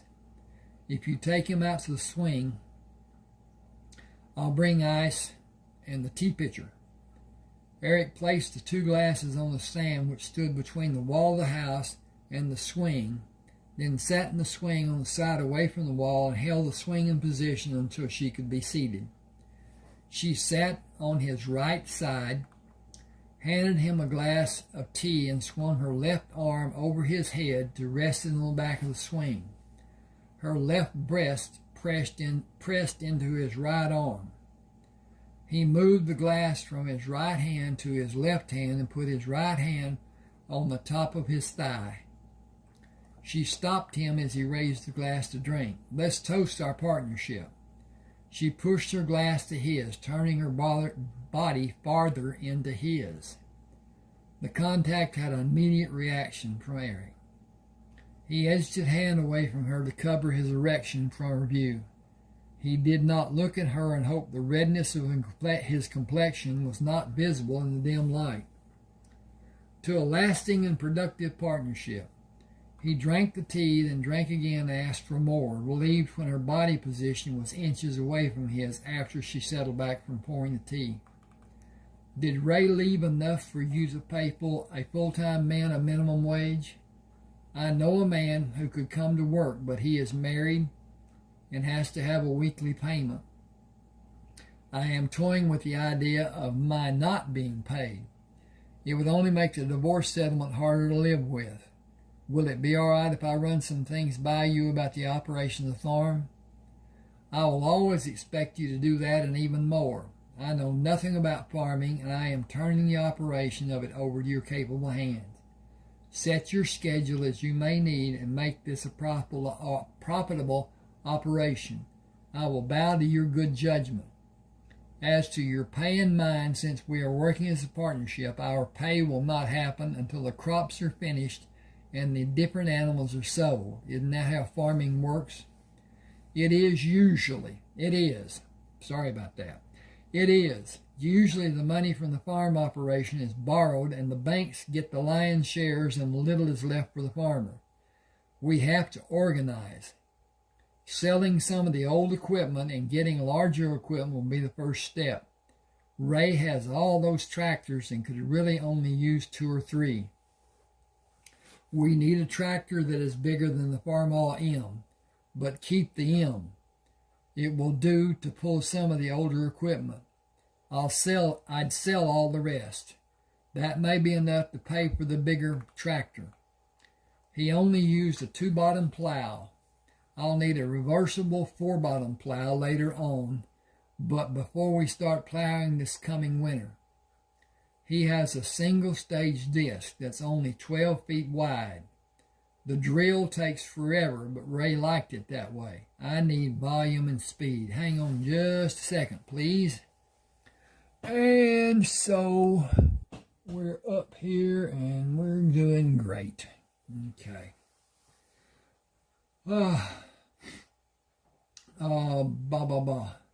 She searched his face in the dim moonlight.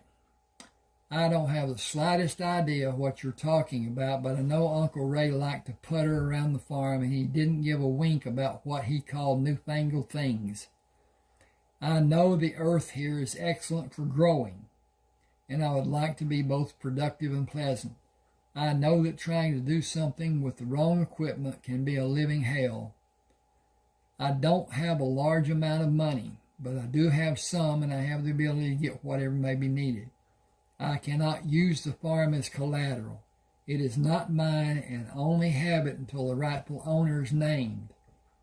I will be allowed the necessary time to finish a physical farm year after the owner's name. Uncle Ray did not leave any money to any of his relatives. Most of his people were in debt to him. I am as guilty as the others, and I will use all of my money that I can. That's a risky thing to do because there are so many things that can go wrong. What things specifically? The weather is a farmer's friend and his enemy. A good year means enough rain. Too little rain may only hurt a little and have a smaller crop than usual, or even less rain than is actually needed will mean watching the crops die in the fields. Too much rain and rain in the wrong time can be catastrophic. Cloud cover happening day after day for an extended period, and the plants will not grow from lack of sunlight. Hail, high wind, flooding from up north, insects, all that and more can hurt or ruin a crop. A good year means you better put back whatever you can against what is probably coming. That's why most farms are diversified and don't depend on just a crop to generate revenue. Crops, cows, hogs, sheep, chickens. She quickly moved away from Eric, turning her body to face him, and brought her leg to a curl position in the seat of the swing, pressed against his leg with her foot hooked against his knee. Pardon my interrupting. I would like to have chickens. I want to go out and pick the eggs. He drank and rested the glass on the arm of the swing. You can always interrupt as you put it. I would call it interjecting, say it was a normal course of our conversation. We can allow each other the freedom to do that, can't we? She gripped his arm. I would hope so, but many people think it rude to be interrupted when they are speaking, as if they might lose their train of thought. I have never thought a point had to be so hashed out that it was brutalized. I would rather my conversational friend be open and free and thought-provoking. He drank and placed the glass back on the porch railing. I've always wanted friendly conversation to be more roundhouse discussion than lecture. I've only had a few friends who are free thinkers like you talk with. I've always guarded my conversation to be what they wanted rather than what I wanted. I have a friend named Jessie Ellison. She and I talk that way, and we don't feel threatened. Is she your girlfriend? Not romantically speaking.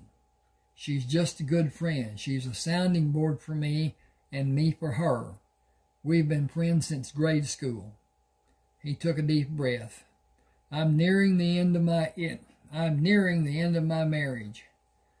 It's been a miserable process so far. I think the only reason she is still here is to try to salvage whatever possessions she can. There isn't very much to keep, but I think it is hard for her to let go. I stopped hoping for anything short of just getting out a long time ago. Have you ever been through anything like I'm doing? Heavens, no. That will never happen to me. I have been in relationships, but it's always been where I could tell him it was time for him to leave. I live on my own terms. I know what you are headed for, and I want no part of that scene. She pushed Eric's arm and laughed. My way or the highway. It has always been that way until now. My way isn't true here. It's Uncle Ray's way. He stipulated in his will that I can never sell this farm. I can't rent it to someone. I am required to either manage the work on it or turn it over to someone who will, and I must maintain a residence here. Only one person can sell it, and that is 12 years from now. I don't have a clue who that person is. I first thought it was a woman, and he held a flame for. He hated the tangles of a relationship, so I ruled that possibility out. It must be some needy person, and Uncle Ray believed that person would have something different in their lives in a few years. Excuse me a second. Okay. Yep, doing well. She looked out into the dark night. Anyway, I will have some money if I allow it to produce. I can't do that by myself. Some people have been feeding the livestock and milking the cows, but that is about to end. The boy is going to school, and his family has been helping to have money for his tuition. They will finish today. I started to say tomorrow, but it's after midnight. I haven't talked to anyone like this in a long time. He put the empty glass on the porch railing. It has been nice. Yes, it has been nice, but it's getting late for me. I have been up since 5 o'clock. Uncle Ray's newfangled electric radio is set to go off at 5 in the morning. I did everything I could except hit it with a hammer to get it to shut off. I stopped it. I got to change the setup here. Where is it? Okay. I stopped it by pulling the plug from the wall socket. Could you look at it for me? He took the glass from railing and held it out to her. If you could give me just a few minutes. I have a cramp and I need to exercise to relieve it. He stood and turned away from her, leaning his weight against the banister with his hands extended. She placed her hand on his lower back, rubbing small circles with her hand. Okay, I'll get ready for bed. You know the house, don't you? Sure, I'll get this cramp out and then reset the clock. What time do you want to be awake? 7 should be okay. I'm usually awake before 7.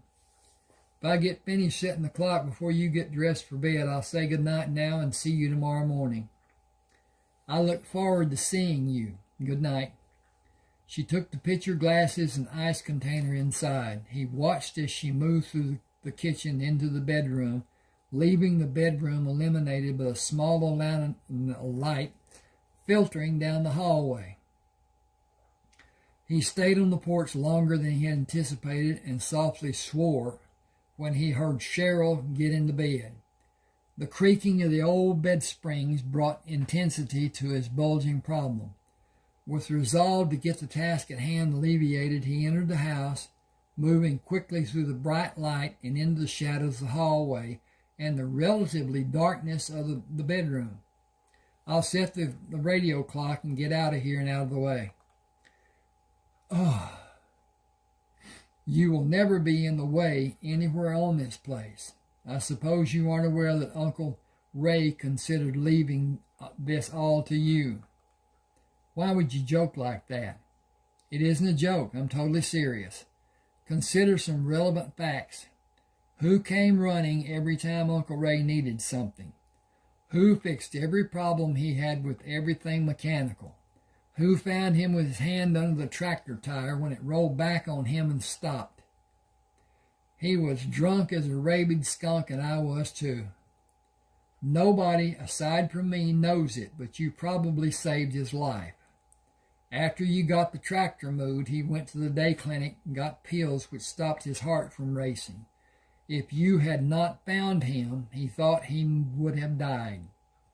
More than everything we can talk about that you have done for him, the friend you have been to him, is the love he had for you. I only knew we were friends. Please sit here on the bed. I can't see your face. He grimaced as the iron springs protested his weight. His half erection became full again, and he wondered if his testicles were going to explode. He had not been sexually active in such a long time, and their ache was intense. Memories of high school when he and Kay would get each other excited until he had difficulty walking prompted him to ask, would it be all right if I just lie back a little while and see if this cramp will go away? I'll lay with my head to your feet and leave my feet on the floor. It is really beginning to hurt. Naturally you can. Can I do anything for you? Honestly? It can never be any other way between us.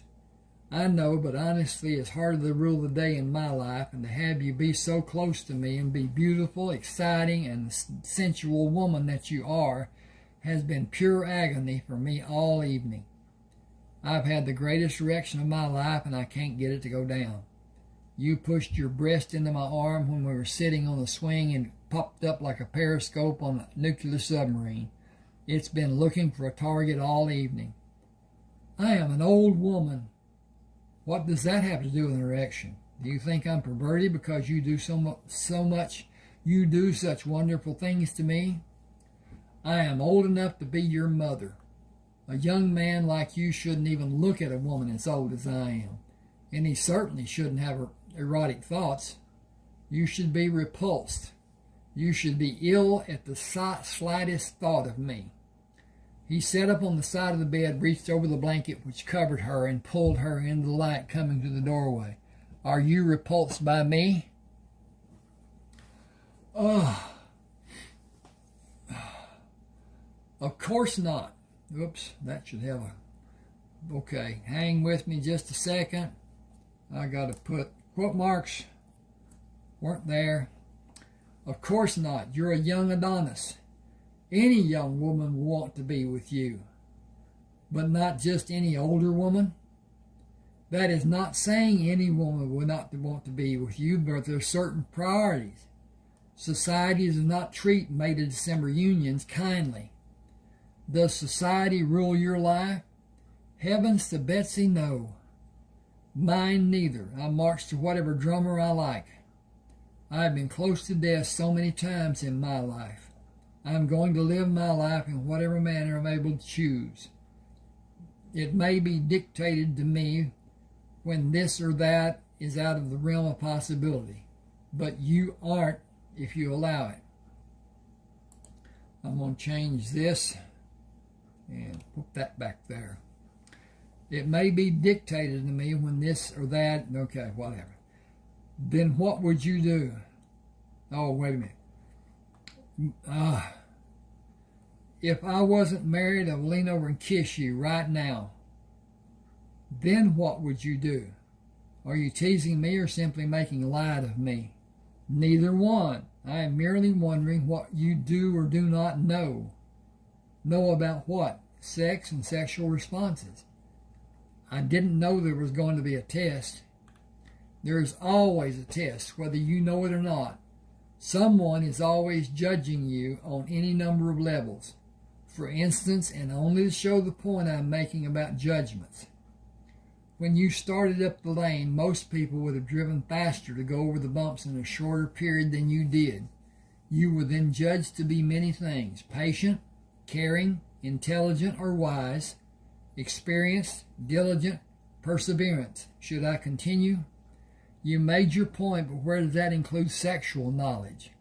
It does and it doesn't, but I was making the point of your being tested.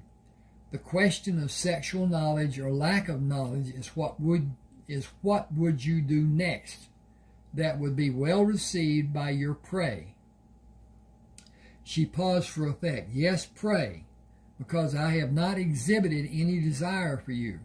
Your kiss could be well received or send up a flag of warning. Then I could only wait to see what response I got from you. She put her hand on his arm. Would you jerk away from me if I sent a negative message, or will you jump at me like a waiting predator if I sent a message of acceptance? Or would you endeavor in either case to bring my response to a more favorable point by merely containing the kiss and make it many kisses, which are continuous and allow us to each build a base of desire? How much role would your tongue play? My tongue? You might have employed it. You may be right about my knowledge. I have no idea how my tongue could have been a part of our kissing. Haven't you ever kissed someone with your tongue? No, that's disgusting. On the other hand, it could be very pleasurable and very erotic. She paused. Enough of this. You're not going to do anything, so turn the light on and adjust the clock. Tell me about the man you're going to hire to work on the farm. He sat on the edge of the bed with his back to her, turned the switch of the lamp on the bedside table, and adjusted the clock. His name is Hector. It is a well-suited name for him. He is a Mexican national, here with a green card. The green band cannot come and get him and haul him away. He and a whole passel of Mexicans are living in the Walters' old house north of town. He hasn't been able to get work, and he's good with animals. I think he is a tireless worker, but we will have to see how much of my faith is warranted. It may be too much for him, and we may have to get another to help him. I'll bring him out in the morning. You can see if you want him to stay. I will merely tell him that I have a day of work for him, and we can go from there. I have worked him that way before. Do you trust him? I trust him to do the work he may be asked to do. I trust him to act as if he wants to keep the job and not do anything to jeopardize it. I trust him to keep his word to me. Would I trust him with a large amount of cash? Not if my life depended on it, because he will send every penny he possibly can to his family in Mexico. He will deserve much more than I'm going to pay him, but he has no sense of value about money. He never has had any. Oh, a few pesos, but nothing like we are able to make here in the States. Too much money, and he will think we are insane or outlandishly rich. Either way, he will not respect us, and before long he will hightail it out of here, and we will never get another Mexican to work for us. If he asks for money, tell him you only use credit cards and have no cash. Don't leave even a penny out where he can see it.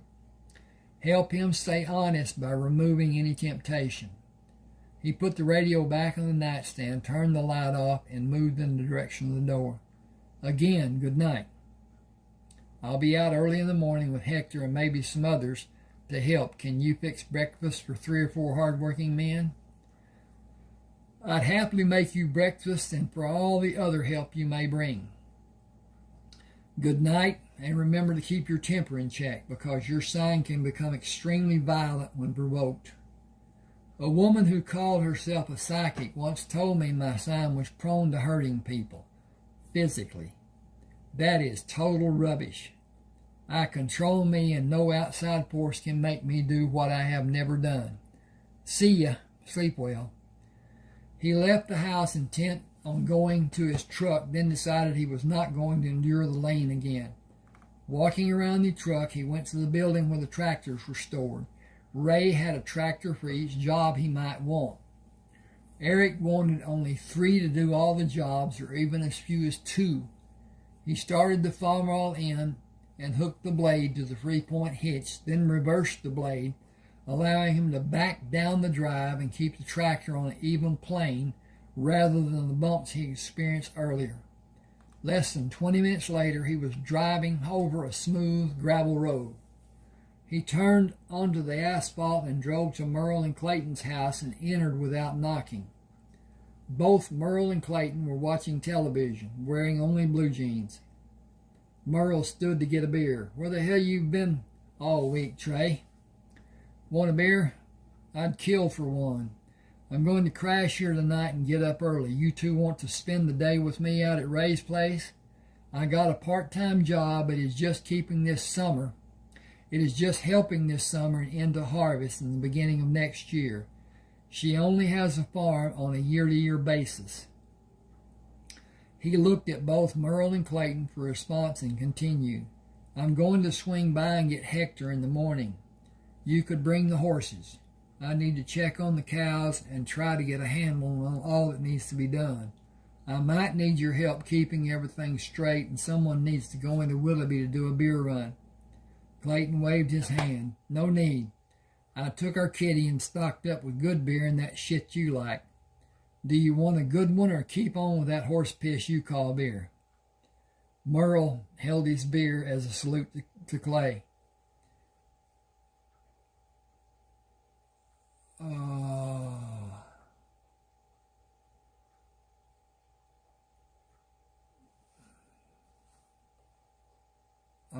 That's not. I got to redo this. Hang on a second. Merle held his beer as a salute to Clayton. We got pizza too. Want some? Who are you working for out at Ray's? I heard there was an old lady living out there now. Wait till you see this old lady. She is a living dream, a total knockout. Clayton leaned over in Eric's direction.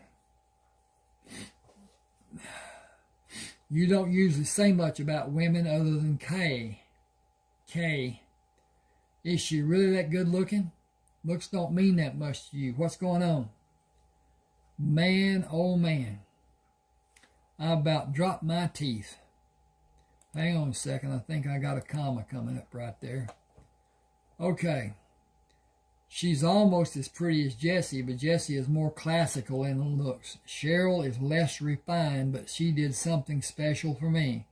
I stood there like a schoolboy and plain acted stupid. We talked for a long time after I did my stupid act. I really enjoyed her. Man, is she smart. She has a master's degree in business. He sat in the overstuffed recliner. She said she would cook breakfast for us. Have we got some stuff to take out there? I don't know how much she may have. I'd hate to get out there and not have enough. Merle handed him a bottle of beer and a large slice of pizza. Thanks. Want to come out with me? Merle twisted the cap off the beer as he sat down. You going to pay us, or is this another of your neighbor helping neighbor things? We'll have to wait and see. Anyway, what are you going to do besides sit here and get bored? Clayton slapped Merle on his protruding stomach. Bored and fat. Merle hit him on the upper part of his arm. Look who's talking. Gained 12 pounds in the last 2 months. 2 months. Growing men gain weight, and girls tell me a lot of it is going where it does them the most good. Yeah, sure. That's why they call you Chief Littlepecker. You two knock it off before you get in another fight. As late as it is, I need to eat this and go to bed. After last night and working all day today, I'm pooped. Kay and I had another fight last night, and she did the old thing of leaving the bed to sleep on the couch and then coming back to tell me I could sleep on the couch, then leave again and come back. That went on for about 3 hours. My ass has been dragging all day. I can't go through that again, so I'm going to stay away from her a little while. She'll be just as happy if she doesn't have to put up with me. It may not help, but it can't hurt. He drank from the bottle. Then I had the good fortune to see Martha at the store. I had to go there to get a loaf of bread. Now everybody in this part of the world will know I went out to see Cheryl. Merle saluted him with a beer bottle. Welcome to the real world. Why should me and Clayton be the only ones to enjoy that fact of life? We washed clothes this afternoon. Yours got washed too. You need to clear the clothes off the bed to get ready to sleep, or just fall in on all of it. If you take my advice, you'll drink enough to really sleep either way. I'd only have a roaring headache in the morning. Can't afford that. I really need this job. I only paid the lawyer half his fee, and he isn't going to do a thing for me until he gets his money. Excuse me. Got a tickle. Clayton stood and stepped over the coffee table on the way to the refrigerator. We'll give you the money you need to pay him. I know you will, but this isn't like it was our doing something together, and I want it to be my own thing. I appreciate both of you offering, and I may need your help before it's done. Merle looked at Eric. We're almost kin. Let us help. You can help tomorrow. Now I'm going to bed. No need to worry about the television being too loud. This pizza and beer will put me right to sleep. Good night. See you in the morning about 6. You want us to wake you up? You aren't up by 6. We'll be finished feeding by then. I'll set the alarm, but do get me up by 6 if you can. Hang just a second. Okay. Eric awakened to strange noises coming from the pasture where Merle, Clayton, and Eric had their horses at the rear and north side of the house. Patches, Clayton's horse, and Eric's horse Spots were playing in the bright moonlight. It was not unusual for Patches and Spots to frolic in the way horses do. Willie sometimes joined in the tussles, but the action was often too fast or too lively for his taste, and he usually stayed away from the mock battles. What was unusual about the play this morning was the low nickering and huffing which horses used to welcome each other. It was primarily Patches, with Spots and Willie joining him in a small scale. Patches was ecstatic, which is a most unusual occurrence for him, and more amazing, he was making noise to a dog as they ran. The dog was a shepherd mixed breed. Eric mumbled, "Big dog." He bent close to the window to see better. He must weigh around 120 or more. He watched as they moved from the nearest end of the pasture until they were out of sight. Turning the light on, he picked up the clock. 5:30 was earlier than he planned to start the day, but sleep would elude him as he contemplated what was to be done on the farm. He met Merle and Clayton as they were coming down the hall. "Early to start the morning, isn't it? I'll make coffee while you feed. Have you got anything to go in it?" Merle turned to go back down the hall to the bathroom. "I'll check the reservoir on the commode. If Mama found it, then we don't have anything." Clayton stopped and turned to face Eric. "This woman," I need to do some stuff here. Give me just a second. Dink. Okay. "This woman seems to have had quite an impact on you. She's old, isn't she?" "She was in her last year of college when I was born, but nobody has ever moved me like she did last night. I had a solid boner for more than 2 hours. Well, it went down a little until I saw her again in the bed." "She was in the bed and you didn't get any?" "I just met her last night. Let me tell you something that Merle and I have never told you before about women. We get laid more by being with you than any other time. We go to the VFW or Eagles or Moose, and you warm them up, and me and Merle cool them off." He put his hand on Trey's shoulder. "We tell them if they go to bed with us, we will tell you how good they are and get you to come to see them. And I guess that promise works. Give me a break. Are they all blonde?" Clayton continued, "You laugh all you like, but you better believe it works. And it works every time. It hasn't ever failed. Has it, Merle?" Merle handed Eric a bottle with water dripping from the bottle. "I wiped it down, but I missed a little." He shook the moisture from his hand. "No, really, Clayton isn't shitting you. One girl over at Sim's kept going on and on about you, and I told her we were best friends. I told her I'd put in a good word for her, and she just about screwed my socks off. Me and Clayton have been using it ever since. It hasn't ever failed, and I'm talking about some damn fine-looking women." He stopped and grinned. "The bad part is this one girl I was already doing saw you when we stopped at the store. It took more than an hour for me to get anything to happen." He squinted his eyes at Trey. "Honestly, you don't have a clue how many women think you are out of their league and won't even try. They just get starry-eyed and go sit in the corner. Personally, I like it that way. Then us less handsome men can get a little action. Eric, I need to change this. Yeah, hang with me just a second. I'm using tray there when I shouldn't. Okay. Eric looked perplexed. Fine friends you are, don't even tell a friend when he's wanted. Clayton moved his hand to grip the upper portion of Eric's arm. Honestly, do you think you might start something with Cheryl? If you do, me and Merle need to watch what we say. You never know how a woman will take even the smallest wisecrack or joke. Do we need to be careful? Eric shrugged. Let's just say for now that I would not be able to tell you no. Last night, I was in absolute heaven. Absolute hell, too. She's really easy to be with, but I don't know how she feels about me because she talks about her age difference. It's just too early to tell, so do watch what you say. We'll see how it plays out. As they moved into the kitchen, Eric went to the sink and looked out the window. The horses were not in sight. He started coffee while Merle and Clayton went out to feed. Considering the interaction between the animals which he had witnessed, he thought it would be best to tell no one. He didn't think anyone would believe him because Patches hates dogs.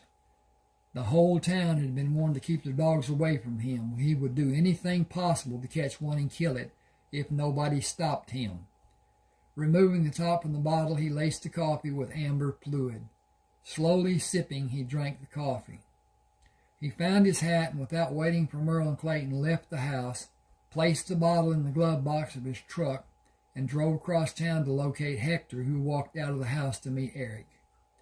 ¿Cómo está, Eric? Muy bien, ¿es tú? Muy bien. You need work? Trabajo? Sí. Do you have trabajo today? Uno día. Es todo. One day, that's all. Want más. Need mucho dinero. Cuando mucho. Do you want to work today and eat? Comida mucho? Home cooking. If you do, shut up and get your sombrero. Vámonos para su casa. Eric was deep in planning the day and did not speak as they drove to the farm. As the truck turned in the lane leading to the house, Hector sat up straight from the slouched position he had been sitting in. Mr. Ray's ranchero, trabajo aquí. Miss Cheryl's farm, trabajo aquí. The work is here. Is that good for you? Muy bien. Hector like puerco. The puerco are about to have niños, baby pigs. Do you want to ayudo? Puercos? Sí, help mucho. Pero, fix, feed, lavos, how you say. Wash. Do you want Hector a judo puerco now? Maybe mañana. Today will be a cleaning day. This morning and afternoon milking cows. Vacas. There are only 12 that are milking now. They are going to be around 50 milking in a month or so. He saw the white top of the Woods horse trailer in his rearview mirror. Clayton and Merle Woods are right behind us. They brought our horses. You stay away from the line back dun that we call Patches. Dun. Never know when he may decide to take a plug out of you. Hector was not sure what Eric meant. Con permiso, como es take the plug? What is it? It is an expression about biting. In Espanol, mordor. We sometimes chew tobacco, and the bitten part we say is a plug. It is a Western colloquialism or saying, stay away from the brown horse, mucho peligro, much danger. They drove by the house on the way to the barn without seeing Cheryl. Eric was both disappointed and relieved. He wanted to see her, but did not want the distraction from his work her presence would cause.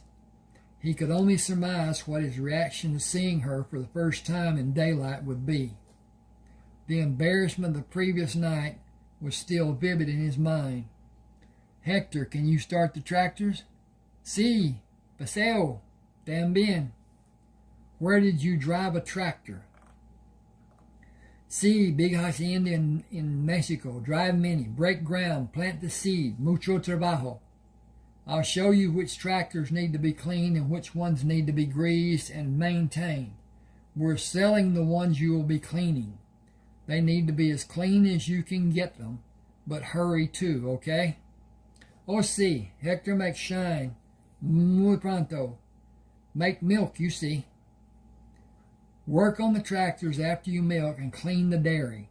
I will help if you need me. No, senor, I milk. I fix too. Clayton backed the trailer into the pens where they could back the horses out of the trailer without worry of someone new being hurt or upsetting the horses. Spots was laid back where Patches was high-strung. Willie was alert to anything he might be alarmed about. He seemed at certain times to make his own problems. He was not the type of horse a beginner would be able to ride. Patches bowed to authority and the steady hand. He was roguish otherwise and was prone to do anything which was unexpected. Spots relished the unsuspecting rider who sat in his saddle as if in a chair. He would buck the rider off and stand near the unseated rider to be remounted and possibly do it again. The three horses each required a firm hand from the knowledgeable rider. Hang on just a second. Okay. I'm gonna... Okay. Yeah, I'm going to stop here. Please subscribe to my channel. Please hit the like button. Both of those things really help the algorithm. And the thing about the YouTube is the algorithm and the changes that YouTube makes and the points that it does, because it's IT and it does things that whatever. One of my books, called Best of Luck, has 3 antique pistols on the cover. They took the cover off my YouTube channel and said that I had a strike because I was promoting the purchase of handguns. I sent a reply, and 5 days later, the part they took off came back. I had in the meantime worried that they would see it in other places and gig me. And if you get 3 strikes on YouTube, you're done. There's no qualification. You're done. So anyway, it turned out to be okay, but it was a mistake, and it could not be somebody with any form of good judgment about what was done. But it was done. Now, appreciate this. If you want to buy books of mine, I have 30 that are published, one that is not, and it's published, in fact, because it's on YouTube. But at any rate, send me an email. Tell me which one you want. I will send you a email with an attachment of that ebook. Remember, these are fiction. Nothing in these are actually true to be held to be this is that or this is that. It's what it is. It's fiction. And you can say it's poetic license. You can say whatever it is, blah, blah, blah. Understand that it's not real. It is fiction. It's entertaining. I enjoy writing it. I enjoy reading it. I don't enjoy editing it, but that's one of those things too. At any rate, thanks for being with me. Hope you enjoyed.